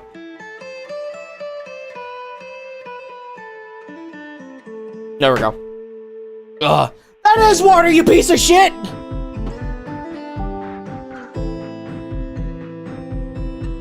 I don't want to hear it. Okay.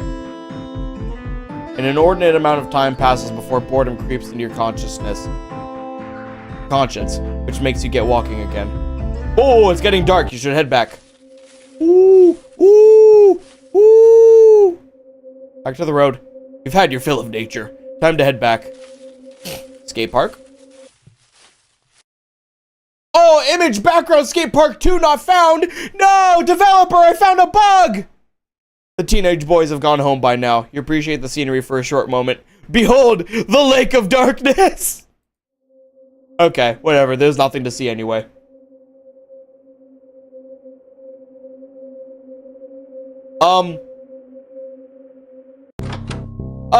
Hey, what happened with the graphic? No, developer, I found a bug! Hold on. Okay, there we go. Damn, okay, that's weird. Oh well, it's fine. Alright, let's head back inside and head to bed. What do I do with a pocket knife? Ooh, beef jerky.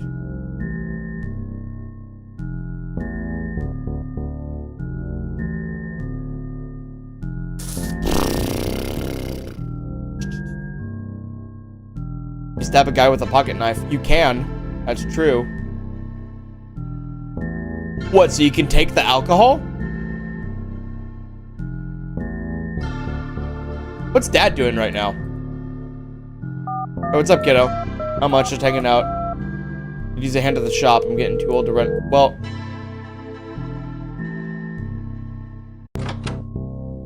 Okay, let's not do that. Watch some TV.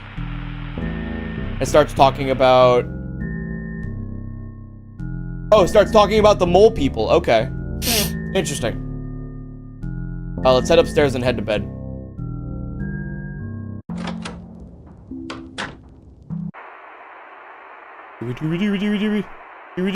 My impenetrable defense!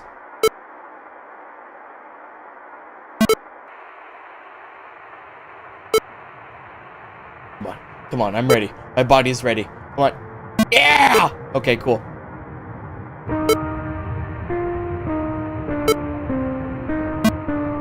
Eventually, it'll get fast enough to where the computer can't keep up with it. Eh!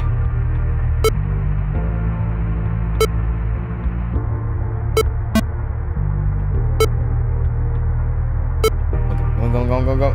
Yep! Gives you the classic jump scare if you play the game long enough. Dude, that'd be crazy.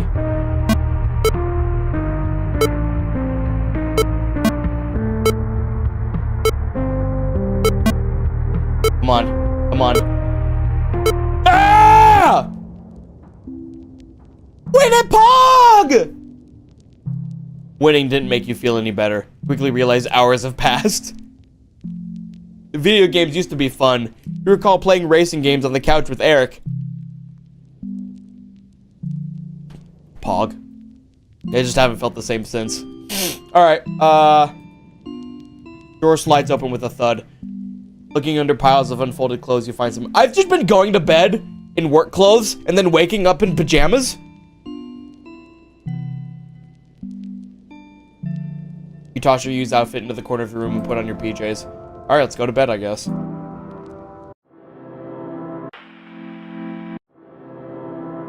Well, then you must wake up. Wake up.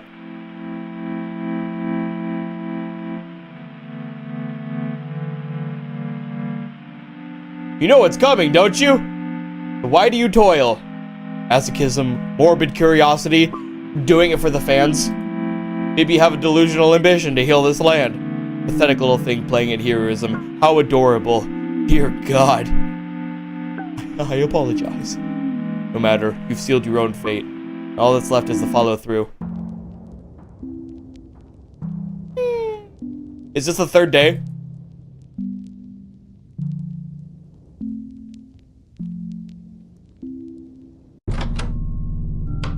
Yeah, it's the third day. Okay.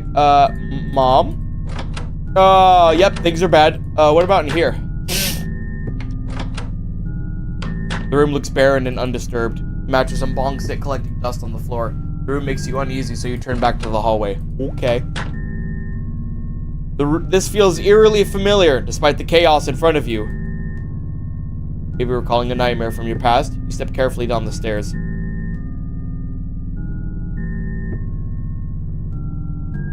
Go to the kitchen. Well, let's at least make a sandwich, I guess. Bread sandwich. The whole idea of a sandwich making sounds stupid to you. You grab a third slice of bread, toss it on top of whichever slice you've decided is the bottom. No thoughts pass you by as you proudly stuff the stack of bread in your gaping mouth. You did not enjoy the bread sandwich. You're not that hungry. You've already made a sandwich. Or a sad excuse for one, anyway. Who wants to go into gate hole? We've already gone into laundromat hole. It's time for gate hole now.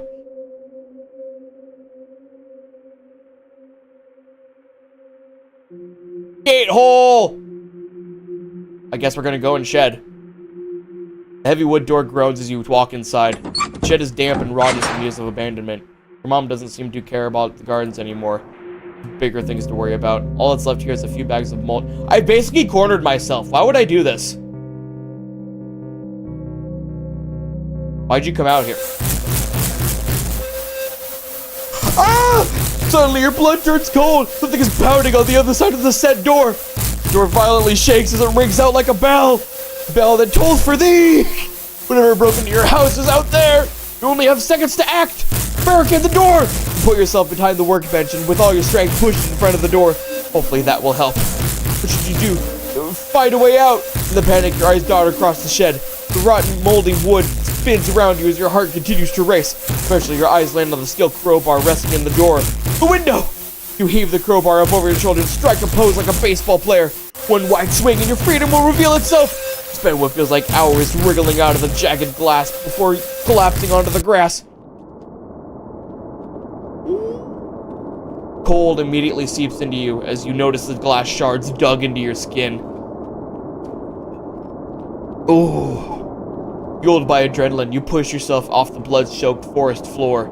You're madly clutching the crowbar and flying through brush and tall grass. Your heart pounds white-hot fear through your veins as the trees blur past you. They all look exactly the same. You keep running anyway. Dodging past bushes and rocks, you manage to get yourself turned around deep in the forest. You press on, telling yourself you'll find the trail eventually. As tiring minutes turn into hours, you start to doubt this notion. Your legs and feet ache as you lose track of time.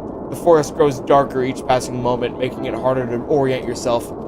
At some point, you become somewhat resigned to your fate. Eventually, you'll just have to bleed out in the forest until morning. You fail to realize how imminent the danger is. Slow to a crawl, the darkness of the forest stretches on in front of you. You're alone with the trees and wind for an undetermined amount of time. Or so you thought. Someone paces around you in the black wilderness. I got beef jerky. Beef jerky? Crowbar sitting heavy in your left hand. You pull out the knife with your right. You point both weapons at the tree line. Try to track the noise. As if they're pacing back and forth, examining you.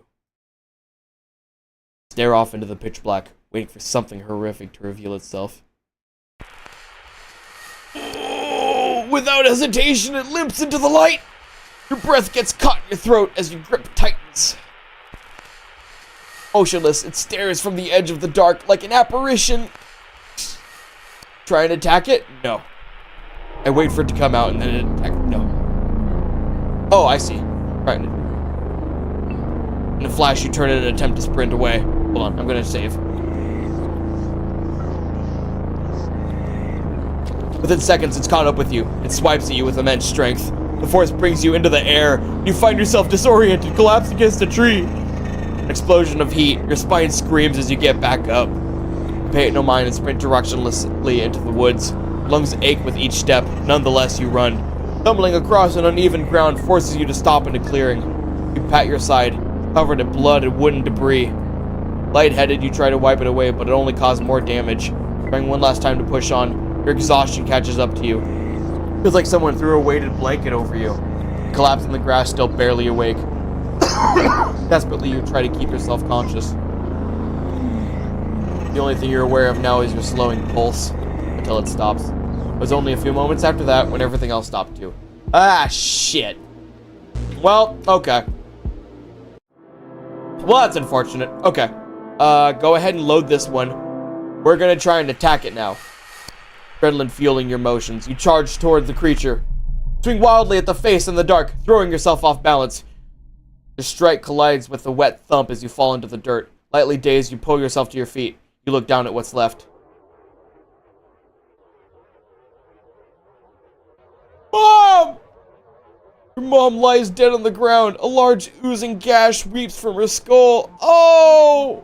You look down to your hands. They're covered in your own mother's blood. How did you let this happen? You whip your eyes around the dark, confused and scared. This can't be real. You were a monster. Vague is the line between human and monster. Ugh! A line you've crossed. Oh, no! You collapse in the grass, fainting from the pure shock of it all. Desperately, you try to keep yourself conscious. The only thing you're aware of now is your slowing pulse until it stops. Oh, no. What is real? What is real anymore? Monsters? Nope. Mom! But Mom was the monster in the last one, too!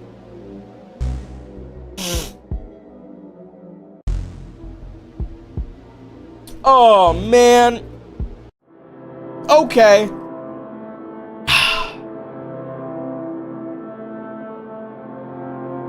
Ah!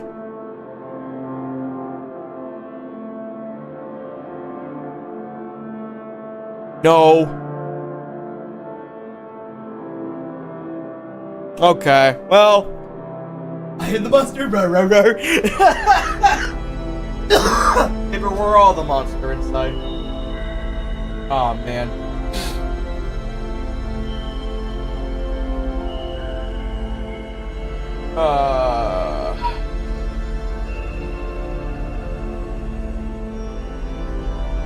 Damn. Oh, wow. This is so good. I forgot how good this game was. Holy crap. I'm gonna have to do some more of this in the future. There's a lot that that I've forgotten, and there's a lot of stuff that I've noticed they've added too. But I'm gonna have to go ahead and end it for now. I don't know if we have enough time for another playthrough, just because it's a lot of reading. I wonder if there's an end where we survive. Maybe. Maybe the whole point of this is there's no happy ending. I'd believe that. So, for sure, we need to get the bolt cutters to get into the church. I think that's the next one. We need to figure out what's going on with Casey.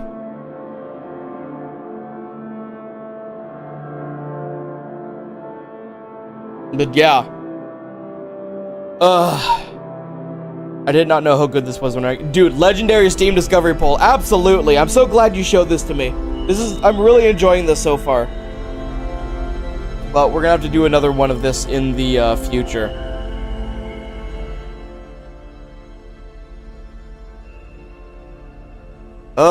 Good job. Good job. But yeah, we'll do some more of this in the future.